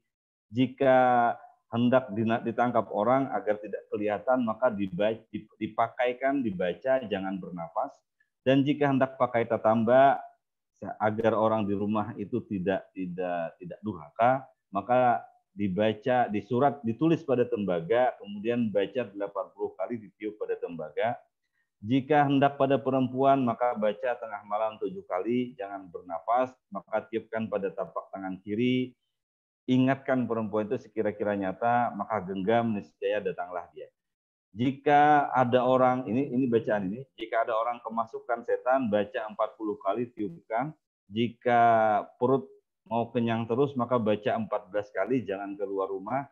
Dan ada lagi, jika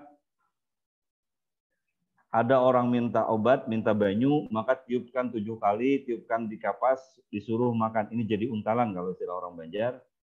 Nah, apabila dibaca siang dan malam, insya Allah tidak akan kena siksa kubur. Dan jika Anda kuat jima, maka lihat perempuan, baca 4 kali, jangan bernapas, niscaya kuat.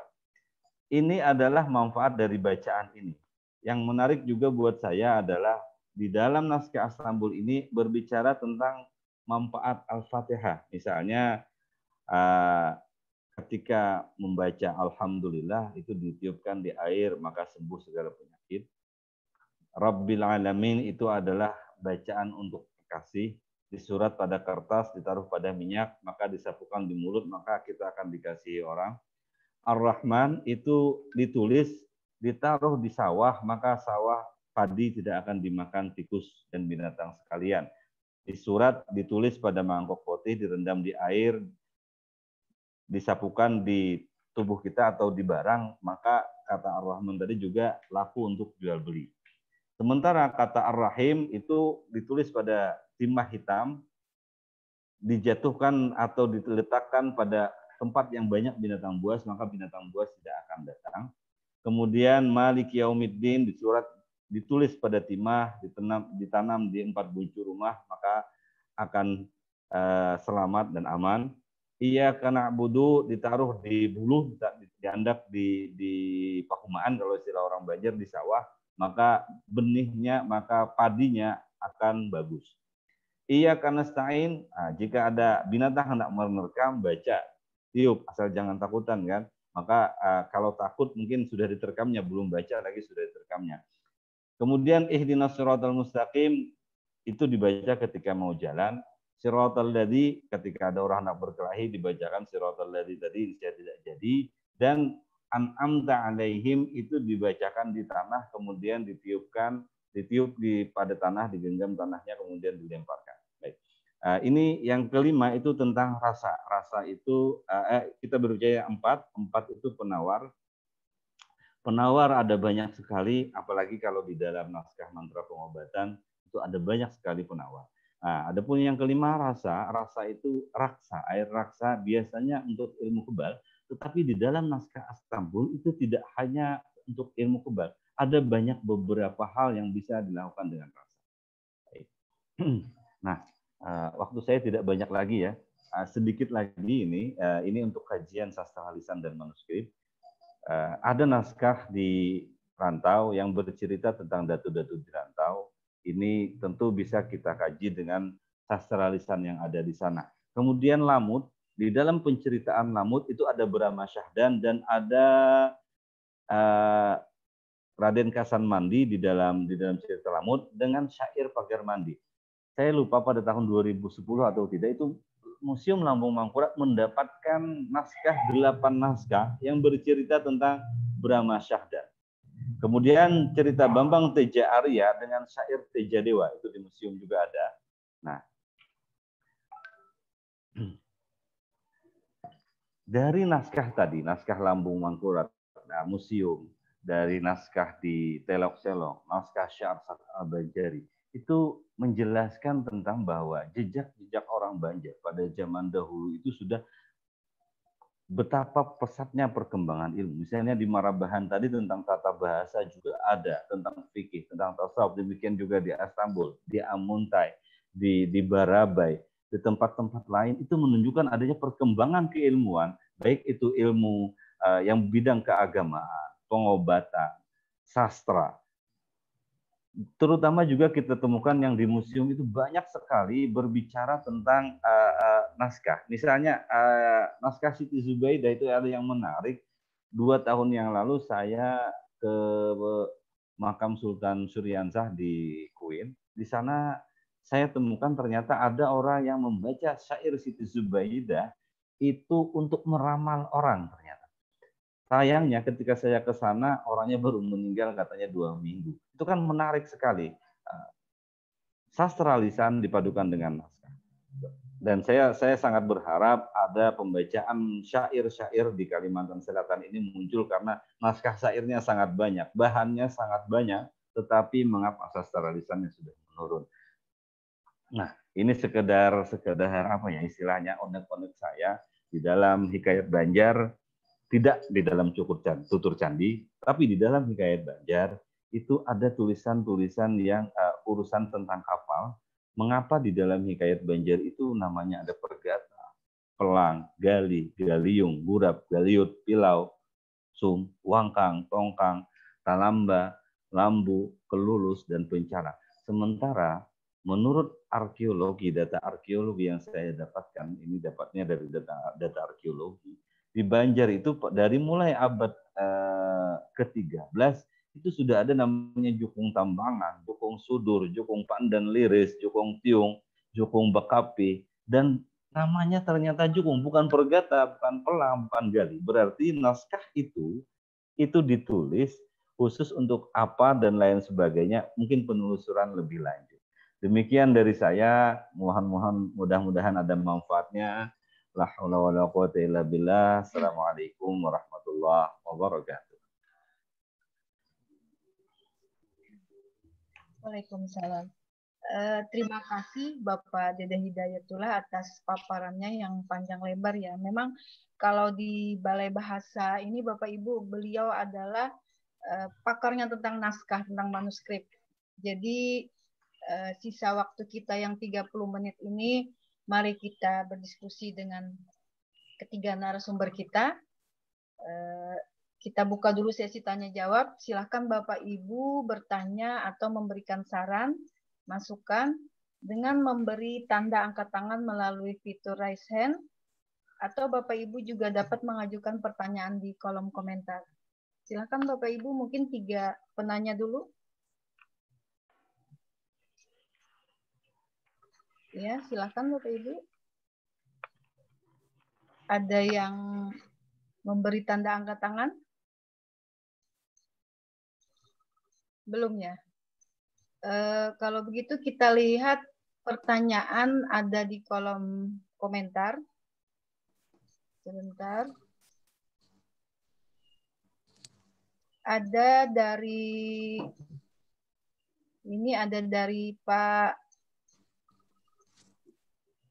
Pak Subhan yang ditujukan kepada Bapak Wardani. Pertanyaannya, Pak Wardani, pertanyaannya apakah ada klasifikasi naskah-naskah salinan itu?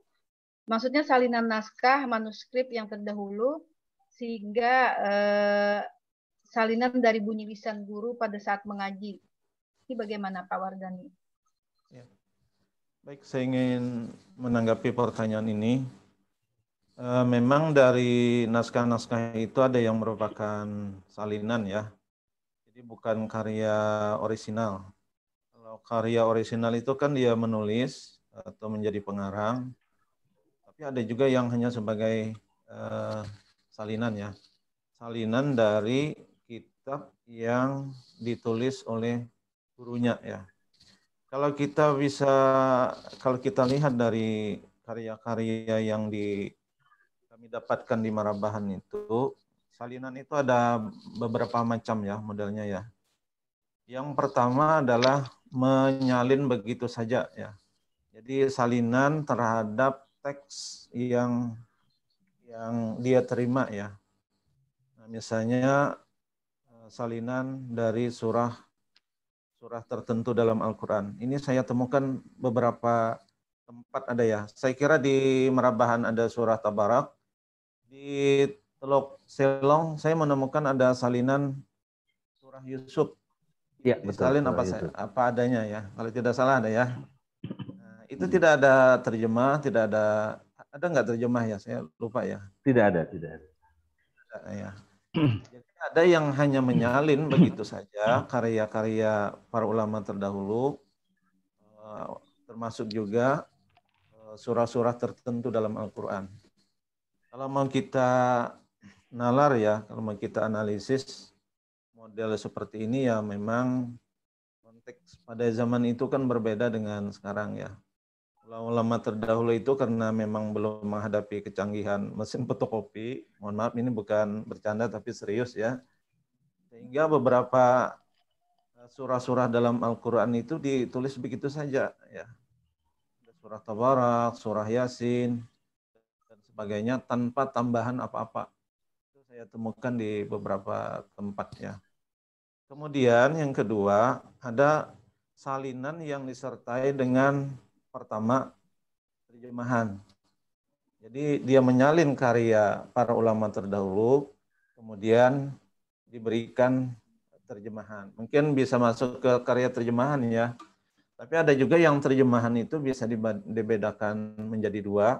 Ada yang terjemahan lengkap, ada hanya terjemahan beberapa kata saja. Saya menemukan ada beberapa karya tasawuf itu yang dia tidak terjemahkan, dia salin, kemudian dia tidak menerjemahkan semuanya, hanya beberapa kata saja, kata-kata tertentu saja. Jadi salinan disertai terjemahan lengkap, salinan disertai terjemahan sebagian. Nah, kemudian ada juga salinan yang disertai dengan komentar. Ada komentar-komentar ya.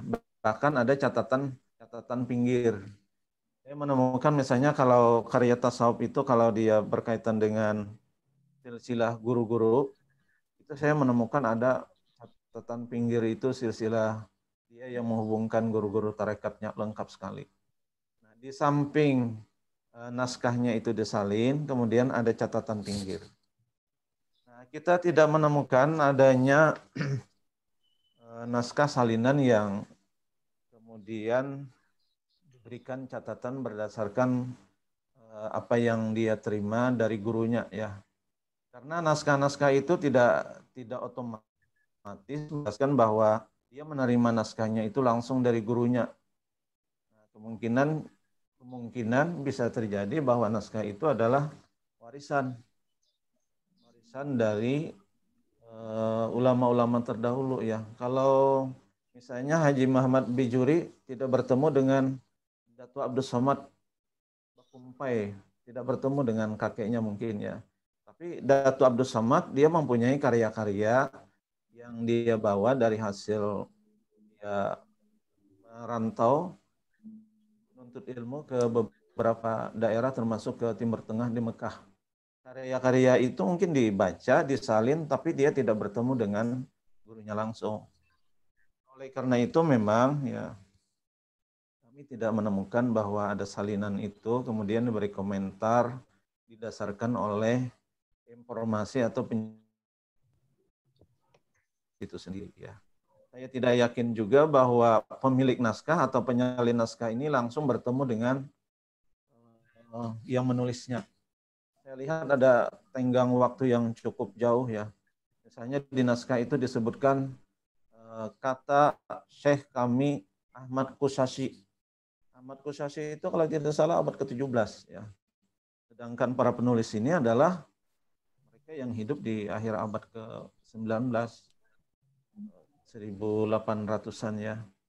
Oleh karena itu memang tidak otomatis dia mengambil penjelasan ketika menyalin itu dari gurunya ya.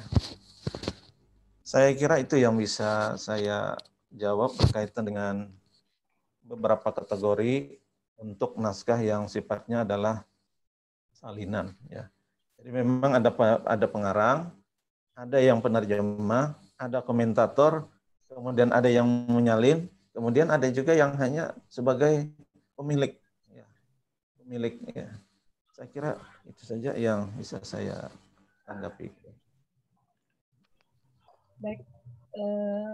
Kemudian mungkin Pak Haji Dede bisa menambahkan masalah salinan naskah manuskrip ini, Pak. Silakan, Pak. Atau sekalian saya jawab yang di tulisan di samping ya. Ini kan ada juga yang menanyakan tentang pembelajaran budaya Banjar, itu mungkin nanti ditanyakan kepada Pak dari Dispora Budvar. Sementara bagaimana kita mengajarkan pembelajaran budaya Banjar di SMA.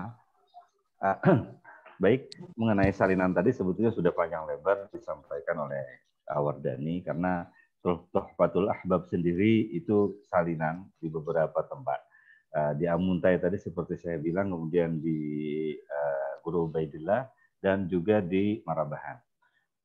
Ini juga menarik buat saya mendapatkan yang terakhir ini ada 4 salinan tentang hikayat Banjar yang diberikan oleh orang Perpustakaan Nasional dalam bentuk PDF, tetapi sampai sekarang baru separuh yang saya bisa terjemahkan. Ini berkaitan dengan ada berapa terjemahan yang sudah saya lakukan, yang ada di Balai Bahasa. Untuk yang di Telok Selong itu sekitar ada beberapa naskah, diantaranya naskah Tolak Bala, naskah Mantra Misteri, Mantra Pengobatan. Kemudian itu saya bentuk dalam buku yang judulnya Pengobatan Banjar, diterbitkan Perpusnas tahun 2019. Pada tahun 2018 juga saya menulis tentang buku yang Kitab Sari Barencong, itu saya terjemahkan juga. Kemudian saya juga menulis buku ini, Pedoman Penulisan Arab Melayu. Jadi ada beberapa penerjemahan yang sudah kita lakukan, diantaranya tadi Mantra Mistik, Doa Tolak Bala, Mantra Pengobatan, terus naskah Astambul. Sementara ini saya pengen sekali menerjemahkan di Telok Selong itu ada naskah Hikam, tetapi diterjemahkan bahasa Banjar. Sangat pengen sekali untuk memilah bagaimana sih sebetulnya hikam di Banjar dengan hikam yang asli Ibnu Athaillah dan terjemahan di tempat lain. Tentunya itu sangat-sangat menarik, tetapi waktunya belum ada. Kemudian di tahun ini, dari tahun 2019 sebetulnya 4 naskah hikayat Banjar itu sudah saya dapatkan dari Pak Didik namanya di Perpusnas. Ternyata sampai sekarang baru jalan separuh. Untuk masalah bagaimana pembelajaran budaya Banjar, pada tahun 2019 itu saya menulis di artikel, kita ingin menjadikan anak seperti apa. Orang Banjar itu sudah memuat tradisi lisan, itu menyesuaikan dengan umur. Jadi misalnya untuk anak kecil, maka tuh ada namanya Ba'ayun. Yun Ayun, itu adalah seni tradisi yang didoakan agar dia dekat dengan Tuhan, dekat dengan Rasulullah. Anak kecil sekarang disuruh HP, bagaimana kita mau mendidik dia? Itu dimulai dari kecil. Kemudian ketika dewasa, itu diajari pantun. Jadi saya kecil itu saya ingat sampai sekarang SD, itu saya ingat sekali pantun kun fayakun atap dua bidang, hakun kadahkun tatap hadang. Itu kita kecil kita diajarkan tradisi lisan. Belum lagi macam-macam pamali Banjar, macam-macam pamali dan lain sebagainya. Terakhir saya menulis tentang bagaimana pembacaan manakib itu membuat karakter terhadap masyarakatnya. Seperti misalnya begini, Syekh Arsyad Al-Banjari itu dibacakan manakibnya berulang-ulang setiap tahun, berulang-ulang setiap tahun, berulang bahkan setiap bulan. Continue, istiqamahnya pembacaan itu ternyata membentuk karakter terhadap masyarakat Martapura. Masyarakat Martapura ketika membaca kisah datunya 30 tahun belajar di Mekah dan Madinah, itu kalau 30 tahun itu mungkin sudah lewat ini S3, profesor itu sudah lewat. Karena beliau berangkat umur 30 tahun, kalau sekolah dari mulai SD sampai S3 mungkin sudah S3 beliau itu berangkat dan ilmunya di atas profesor, menguasai 36 atau 37 ilmu. Ketika itu dibacakan terus-menerus, saya temukan bahwa orang Martapura itu ternyata suka mencari ilmu agamis. Nah, berbeda sedikit dengan ketika kita membaca tentang cerita rakyat yang ada di rantau, cerita rakyat yang ada di kandangan. Cerita rakyatnya pasti memuat tentang kesaktian dan kedikjayaan. Itu juga akan membentuk sebuah karakter bagaimana masyarakatnya yang ada di sana. Satu lagi kita berbicara tentang misalnya Mahalabiu. Mahalabiu itu adalah permainan kata-kata. Ternyata itu juga membentuk karakter orangnya. Pembentukannya seperti apa? Orang-orang Halabiu kan pintar dagang. Itu membentuk bagaimana ternyata sastra lisan itu sudah membentuk orang-orangnya di dalam masyarakatnya. Jadi tentang tadi bagaimana pembelajaran di sekolah, yang pertama gurunya dulu harus menguasai, mulai dari pantun, mulai dari peribahasa, mulai dari cerita rakyat. Kebetulan di Balai Bahasa, insya Allah perpustakaannya ada. Mulai dari kita sudah menulis tentang buku mantra, buku Pituah Banjar, buku peribahasa juga ada. Kemudian tatangar. Tatangar itu misalnya cacak gugur, nih ada apa? Atau misalnya kita jalan keluar tiba-tiba kucing kita melari, oh ini tandanya saya akan berhasil. Itu adalah di dalam sastra lisan. Dikaitkan dengan manuskrip tadi, ada beberapa pengetahuan yang bisa juga kita ajarkan. Misalnya dalam tahapan pengobatan tadi, mengapa memakai ajimat, mengapa memakai mantra, dan mengapa memakai bacaan. Ternyata orang Banjar itu mengkolaborasikan. Mantra itu adalah kolaborasi budaya antara Hindu dengan Islam. Pasti dia memakai, kalau tidak bismillah maka berkat la ilaha illallah Muhammadur Rasul, atau pada akhirnya dia akan berubah menjadi bahasa Arab. Misalnya bung kalang, bung kaling, tampurung, bulu-bulu, biar tahalang, biar tapaling, menuju luang satu, berkat la ilaha illallah Muhammadur Rasulullah. Itu kan bacaan pada awal-awal. Kemudian terakhir sekarang adalah Hana waladat Maryam waladat Isa ukhra ayyuhal maulud bi qudratillahi malikil ma'bud. Itu untuk bacaan ketika orang mau melahirkan. Yang menarik juga satu saya temukan baru saja adalah kata tiga. Ini berbicara tentang mantra juga sangat menarik karena di dalam manuskrip juga ada mantra. Kata tiga itu kan kalau orang dulu bisa bicaranya begini. Ketika mau keluar rumah itu ke cermin, di cermin lalu memandang ke cermin, apa? Siapa? Kada apa-apa. Ketika dilihat badannya masih utuh, berarti dia berani keluar. Nah, kata tiga ternyata di dalam Islam kan juga ada. Bismillah, tawakkaltu 'alallah, la haula wala quwata illa billah. Terakhir saya juga temukan ada satu kata tiga diberikan guru saya. Ketika mau keluar rumah, baca kata tiga itu katanya. Bukan kata tiga, tapi tiga kata saya menyebutnya kata tiga. Bismillah. Allahumma bibarakati alif awal Muhammad, Allahumma bibarakati ba barakat Muhammad, Allahumma bibarakati ta tawakal Muhammad. Nah, ternyata itu ada di naskah di Padang. Saya temukan itu ada di naskah di Padang, tidak di naskah di Kalimantan Selatan. Kebetulan beberapa waktu yang lalu saya diminta menerjemahkan naskah dari Padang, kemudian juga ada dari naskah yang Prof. Tuti Pujiastuti dari Kalimantan Barat, juga ada Pak naskahnya dari Kalimantan Barat kalau Prof. Tuti Pujiastuti dari UI. Nah, itu saja dulu dari saya, mungkin agak kepanjangan penjelasannya. Mungkin silakan moderator. Baik, Pak Haji Dede atas penjelasannya. Tadi saya lihat ada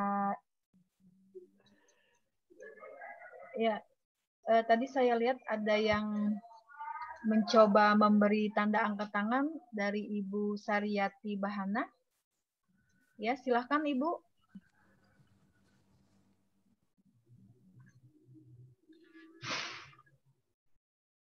Silakan Ibu.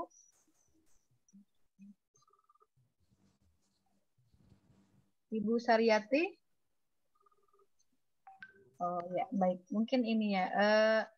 Beliau juga ada menulis di kolom komentar. Ini mungkin akan saya tanyakan dulu ke Pak Hidayatur Rahman.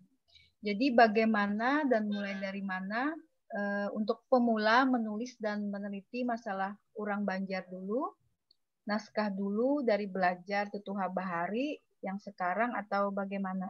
Kalau itu sudah tiada. Mungkin Pak Hidayatur Rahman bisa menanggapinya. Bapak, silakan Bapak.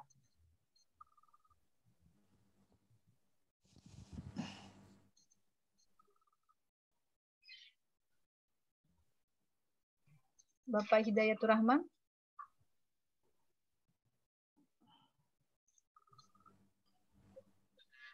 Terima kasih. Bisa didengar Ibu? Ya, silakan Bapak. Ya, Bapak ya. silakan. Ya, oke. Kalau kita harus berbicara dari mana kita memulai belajar naskah Banjar, barangkali kita harus memulainya dengan membaca naskah yang sudah ada. Naskah yang sudah ada. Tadi disampaikan Pak Dede Hidayatullah kalau tidak salah, bagaimana dengan proses belajar bahasa Banjar untuk pelajar kita saat ini. Saat ini kalau misalnya kita bertanya kepada pelajar kita, katakanlah kita menyuruh dia, coba Ika melihat barang ini. Mungkin dia paham, dia segera melakukan melihat. Tetapi kalau kita menanyakan, coba Ika itihi barang ini, atau Ika janaki barang ini, mungkin dia tidak segera melakukan apa yang kita mintakan. Karena dia tidak paham kata meitihi dan menjanaki. Apalagi anak-anak milenial di sekarang ini lebih sering menggunakan bahasa-bahasa mereka ketimbang bahasa Banjar ini. Sehingga barangkali menurut kami perlunya tadi kami sependapat dengan dua pemateri tadi bahwa kita harus menggunakan bahasa daerah kita.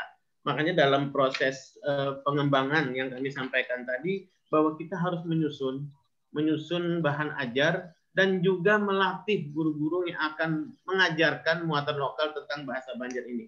Jangan-jangan gurunya tidak bisa, tetapi kita sudah menyiapkan. Tetapi dua-duanya harus kita jalankan, dan ini akan kami sampaikan nanti kepada Dinas Pendidikan yang menangani masalah pendidikan ini. Bahwa muatan lokal tentang bahasa Banjar itu harus tetap kita adakan dalam proses pembelajaran untuk anak-anak kita.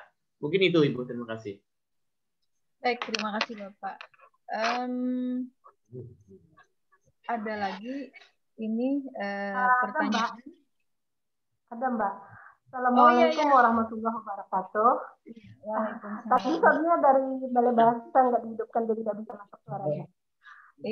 Terima kasih untuk kesempatan yang diberikan serta waktunya terhadap materi dan orang-orang yang mentor-mentor yang hebat-hebat hari ini ya. Khususnya kita orang Banjar ya.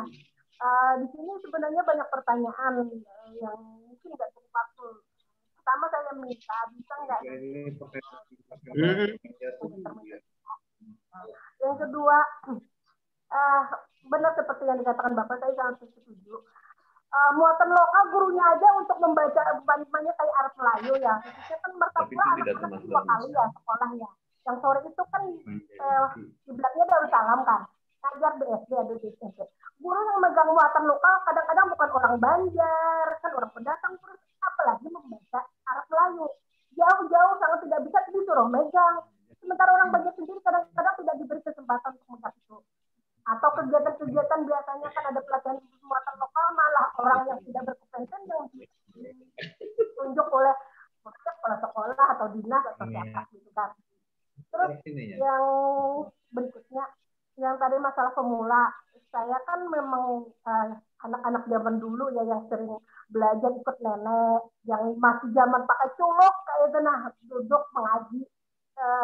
Khususnya orang-orang zaman dulu itu saya terlalu besar, apalagi orang-orang yang bukan pondokan kan belajar cuma parukunan.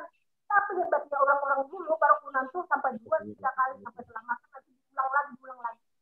Dan kita sudah tidak ada, sehingga mungkin karakter-karakter anak didik kita itu pun di sekolah juga sudah berkurang karena pendidikan di rumah kan sekarang orang berpikir kita yang diprediksikan untuk mencapai ini. Padahal kan namanya ya Bu, walaupun kayak Buya Hamka kan tidak ada ini, tapi dia kan akhirnya dapat profesor kan, gitu. Yang berikutnya ini masalah pribadi banyaknya.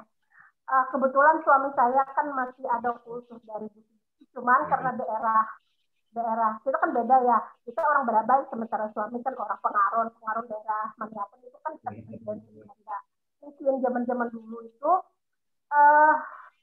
orang-orang yang masih keturunan raja-raja itu kan tidak berani pakai gelar-gelar ya, sehingga pas anak saya sekarang umur 15 tahun dia udah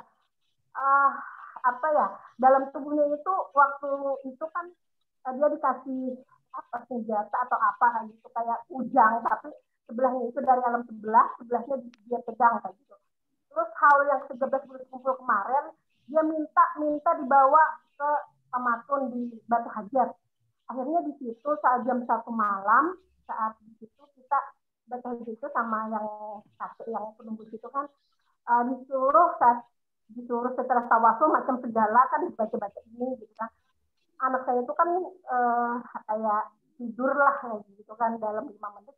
Di situ saya disuruh nanyain siapa yang ada di dalam tubuh anak saya. Ya saya tanya kan siapa yang ada di dalam tubuh Iqbal gitu kan. Dia bilang dalam tubuhnya dia itu Pangeran Suryanata gitu kan. Jadi dia memang sering berinteraksi dengan dunia sebelah dalam artian sampai sholat. Kadang-kadang Jumatannya katanya sih sampai di Mekah gitu kan. Jadi pernah orang tua saya itu marah karena dia tidak kumpul dengan saya, katanya di Martapura, dia di Barabai kan. Dibangunkan itu kayaknya nggak ada orangnya. Baik, mohon maaf Ibu Saryati, mungkin kami dan 3 narasumber sudah menangkap maksud yang ingin Ibu sampaikan. Jadi maksudnya cara menghadapi itu karena saya kan setengah tidak percaya dengan alam itu maksudnya gitu. Iya, saya ingin secara virtual mungkin sama yang terhebat ini bertanya dengan pencerahannya. Terima kasih untuk kesempatannya. Assalamualaikum warahmatullahi wabarakatuh. Waalaikumsalam. Ya, terima kasih Bapak Ibu. Mungkin saya langsung ke Pak Hidayatur Rahman aja ini terkait dengan pemerintah ya, bagaimana sih sebenarnya guru mengajarkan kepada anak itu bagaimana tentang naskah, manuskrip, sedangkan untuk muatan lokalnya pun banyak bukan guru yang berbahasa ibu bahasa Banjar begitu ya. Mungkin bisa ditanggapi Pak Hidayatur Rahman, silahkan. Ya, terima kasih Ibu. Makanya tadi kami sampaikan bahwa kita harus memberikan pelatihan kepada guru yang akan mengajar. Otomatis kalau muatannya lokal, kita sedapat mungkin memilih guru yang mengajar itu adalah orang-orang yang pertama orang Banjar. Yang kemudian yang kedua dia mengerti juga, paling tidak dia mengerti sedikit tentang bahasa Banjar. Kalau guru yang dari luar Banjar untuk mengajar bahasa Banjar barangkali memang agak repot.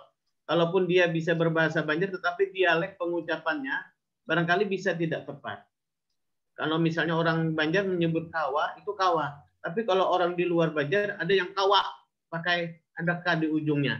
Itu juga sedikit ada masalah barangkali. Oleh sebab itu nanti kami juga akan menyampaikan ke Dinas Pendidikan untuk guru yang diberikan pelatihan tentang budaya dan bahasa Banjar ini adalah orang Banjar yang akan mengajar. Setidaknya dialek mereka adalah dialek Banjar yang akan disampaikan untuk muatan lokalnya.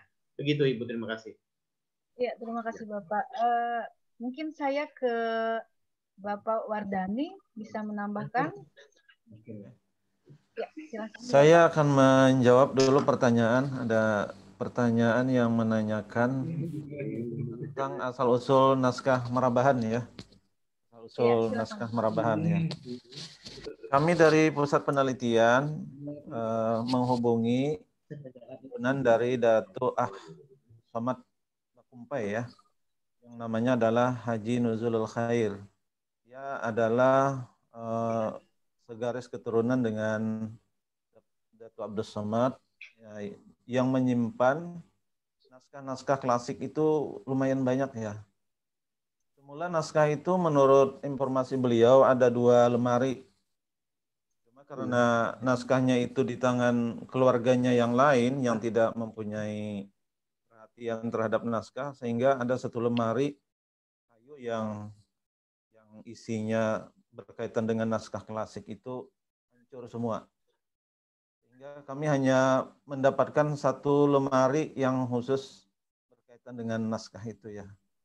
Jadi kami dapatkan itu dari Pak Haji Nuzulul Khair yang juga adalah staf UIN Antasari Banjarmasin yang berwenang untuk menyimpan naskah itu ya. Alhamdulillah di tangan beliau naskah-naskah itu terpelihara dengan baik. Memang ada kekhawatiran di kalangan keluarga bahwa naskah itu tidak boleh dibuka untuk umum ya. Karena tadi ada naskah yang bacanya itu Nazara hadzal kitab, siapa yang melihat kitab ini ka'annama nazara fi nari jahannam. Maka dia berarti melihat api neraka khalidan, dia kekal nanti di dalamnya. Ini yang menjadikan bahwa naskah itu kemudian dipingit ya, tanda kutip ya. Dipingit artinya tidak terbuka untuk umum. Tapi kan sebagai konsekuensinya akhirnya naskah itu tidak dipelihara dengan baik. Akhirnya naskah itu satu lemari penuh itu hancur semua. Jadi tinggal ada beberapa saja naskah peninggalan itu yang kami coba untuk berikan motivasi bagaimana cara memeliharanya. Kami dari Pusat Penelitian LP2M UIN Antasari Banjarmasin sebenarnya ingin sekali bahwa naskah-naskah itu tidak hanya dikaji pada tingkat tadi yang dijelaskan oleh Pak Dede tadi ada kodikologi, kemudian sampai kami ingin bahwa naskah itu bisa diterbitkan dan dibaca serta didistribusikan di kalangan pesantren ya. Karena apa ya? Banyak juga karya-karya yang sebenarnya layak untuk dibaca di samping karya-karya yang sudah terpublikasi oleh para ulama ya, seperti Guru Sukri Unus dan sebagainya ya. Ada juga karya-karya ulama yang masih tersimpan dalam bentuk manuskrip. Kita ingin menjadikan bahwa naskah-naskah ini dikaji secara filologi, kemudian sampai menjadi naskah bersih, kemudian bisa dipublikasikan dan bisa dibaca secara luas oleh masyarakat. Saya kira ini juga keinginan orang yang menulisnya ya, supaya pahalanya bisa sampai ya ke alam kubur ya. Kalau itu naskah itu dianggap eksklusif, kemudian disimpan, tidak diketahui, ya itu menjadi hal yang saya kira keliru juga ya. Nah ini naskah Marabahan ini kami dapatkan dari Pak Haji Nuzulul Khair ya. Dan kami juga mendatangi beberapa keluarga.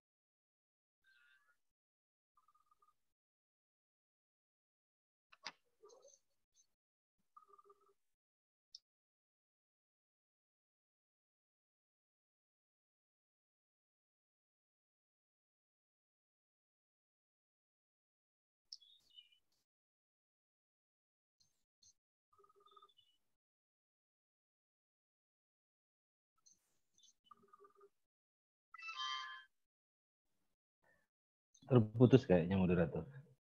Oh ya, baik.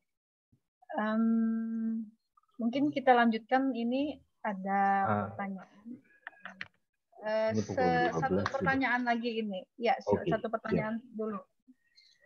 Jadi sebenarnya begini Pak Haji. Jadi ini Ibu Pipa ya, seorang guru bertanya bagaimana sebenarnya kita sebagai guru itu memperkenalkan kisah-kisah orang dulu dan naskah kepada anak, sedangkan guru saja tidak tahu atau bagaimana distribusi naskah tersebut. Ini bagaimana ini Pak Haji Dede?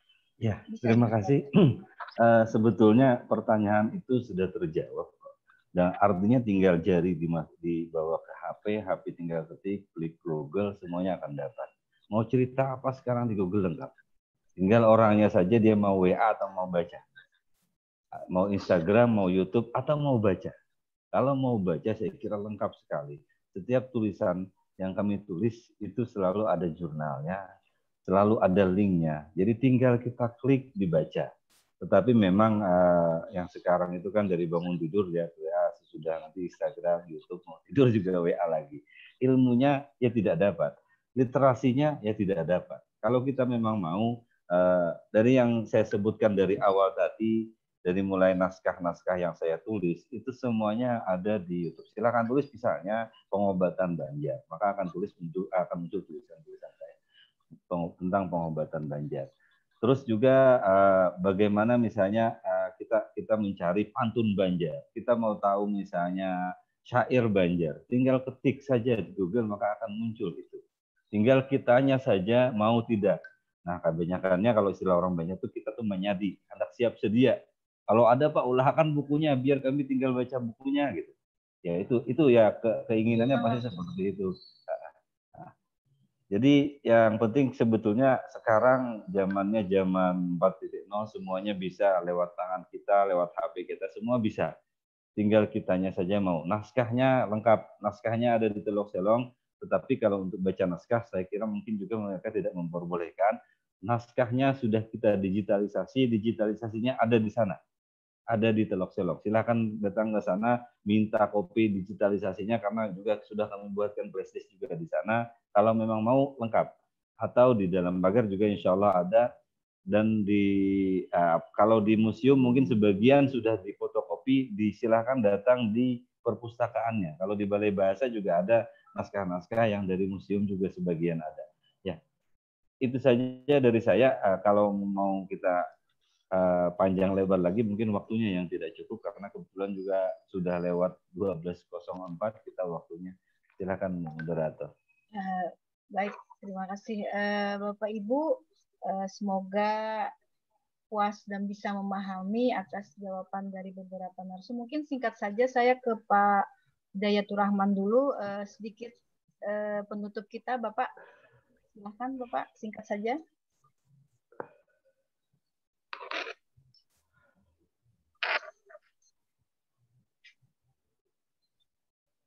Maaf Bapak, silahkan suaranya di ini Bapak. Oke, baik. Terima kasih Ibu. Kami dari Dinas Pemuda Olahraga dan Pariwisata Kota Banjarbaru sangat mengapresiasi kegiatan ini karena dengan kegiatan ini ternyata kita jadi banyak tahu hal-hal yang selama ini kita belum tahu. Apalagi yang disampaikan oleh Pak Dede dan Pak Wardani ini tadi sangat bermanfaat sekali untuk kita dan untuk generasi kita berikutnya. Kita bisa mengetahui bagaimana sebenarnya kondisi budaya kita. Pada zaman dulu ternyata kemajuannya sudah jauh lebih maju dibanding yang kita perkirakan. Ternyata begitu kan setelah kita mendapat paparan dari beliau berdua tadi. Sehingga ini menurut kami sangat bagus kita laksanakan kegiatan ini untuk di waktu yang akan datang. Barangkali bisa terus dilaksanakan dengan melibatkan mungkin stakeholder lain yang lebih banyak yang berkaitan dengan masalah ini. Misalnya Dinas Pendidikan juga perlu kita libatkan untuk kegiatan ini. Sekali lagi kami mengapresiasi untuk kegiatan ini kepada Balai Bahasa Kalimantan Selatan dan seluruh narasumber serta peserta lainnya. Terima kasih. Ya, terima kasih Bapak. Mungkin ke Pak Wardani dulu. Ya, Pak Wardani. Kayaknya terputus tadi, Mbak. Iya, mungkin langsung ke Pak Dede ya. Ini, bagaimana Pak? Iya, jadi buat saya kita harus melestarikan naskah karena naskah itu memuat pengetahuan dari orang-orang yang terdahulu dan bisa diaplikasikan sekarang. Terus juga untuk itu kita pelestariannya tidak dijalankan sendiri oleh kami Balai Bahasa, harus pelibatan dari masyarakat dan juga dari pemerintah. Karena itu termasuk dalam Undang-Undang Pemajuan Kebudayaan. Dan selama ini kami bekerja jalan sendiri sebagai orang kuno karena menikmati naskah kuno. Tetapi mudah-mudahan ke depannya akan ada bantuan-bantuan dari berbagai pihak. Sehingga harapan saya sebetulnya di setiap perpustakaan, baik perpustakaan daerah ataupun perpustakaan provinsi, itu mempunyai salinan naskah Banjar. Jadi salinan naskah itu ada. Itu saja dari saya. Pelestarian harus kita tetap lakukan terhadap naskah. Pengetahuan harus kita ambil, harus kita yang terbaik harus kita kita ambil dan kita kejawantahkan dalam kehidupan kita sehari-hari. Assalamualaikum warahmatullahi wabarakatuh. Oh iya, waalaikumsalam. Terima kasih. Mungkin sedikit saya tambahkan, saya simpulkan. dari ketiga narasumber dan paparan tadi, bahwa keberadaan naskah kuno merupakan hal yang sangat penting, mengingat sebagai pijakan atau dasar lintasan perkembangan masyarakat Banjar dan menjadi pegangan sumber sejarah. Oleh sebab itu diperlukan sinergi antar lembaga, baik itu dari Dispora Budpar, dari perguruan tinggi, bahkan dari Balai Bahasa pun turut mendukung keberadaan naskah kuno maupun manuskrip, seperti kita melakukan kajian-kajian ataupun penelitian-penelitian. Nah, dalam hal ini pun peran serta Bapak Ibu juga sangat diharapkan karena sebagai pemilik kebudayaan. Baik Bapak Ibu peserta seminar, tentunya berdiskusi tentang naskah kuno ini merupakan hal yang menarik dan memerlukan waktu yang tidak sedikit. Tapi sayang sekali waktu kita sudah pukul 12:08. Jadi kalau Bapak Ibu masih ada pertanyaan atau saran, silakan Bapak Ibu menuliskan di grup WhatsApp yang sudah dibikinkan oleh panitia, atau Bapak Ibu bisa mengikuti media sosial Balai Bahasa Provinsi Kalimantan Selatan. Bahkan Bapak Ibu juga bisa datang langsung ke Balai Bahasa dan kami siap melayani Bapak Ibu. Baik, kita berikan aplaus dulu untuk ketiga narasumber kita. Foto bersama ya. Iya, jadi Bapak Ibu terima kasih atas partisipasinya. Salam sehat semuanya. Wassalamualaikum warahmatullahi wabarakatuh. Saya minta diaktifkan dulu videonya, kameranya, kita foto bersama. Yandi. Silakan Bapak Ibu. Mohon maaf untuk layar pertama. 1, 2, 3. Layar kedua.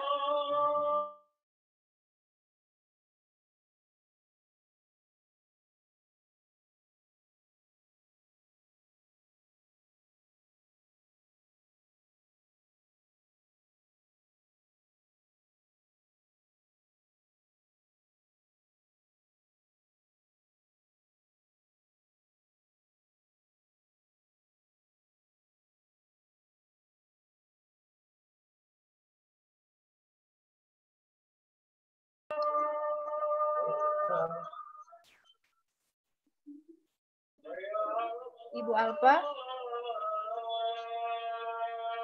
Ya, Bu Hesti. Silakan. Ya, terima kasih Bu Hesti. Bapak Ibu yang kami hormati, demikian tadi seluruh rangkaian acara Bulan Bahasa dan Sastra dengan tema Menjalin Indonesia dari Kalimantan Selatan. Saya mewakili seluruh panitia yang bertugas hari ini menyampaikan permintaan maaf atas ketidaknyamanan tayangan yang kami tampilkan kepada Bapak Ibu. Hal ini terjadi karena terkendala jaringan internet. Akhirnya, saya Siti Alfa Aristia mohon undur diri. Wassalamualaikum warahmatullahi wabarakatuh. Selamat.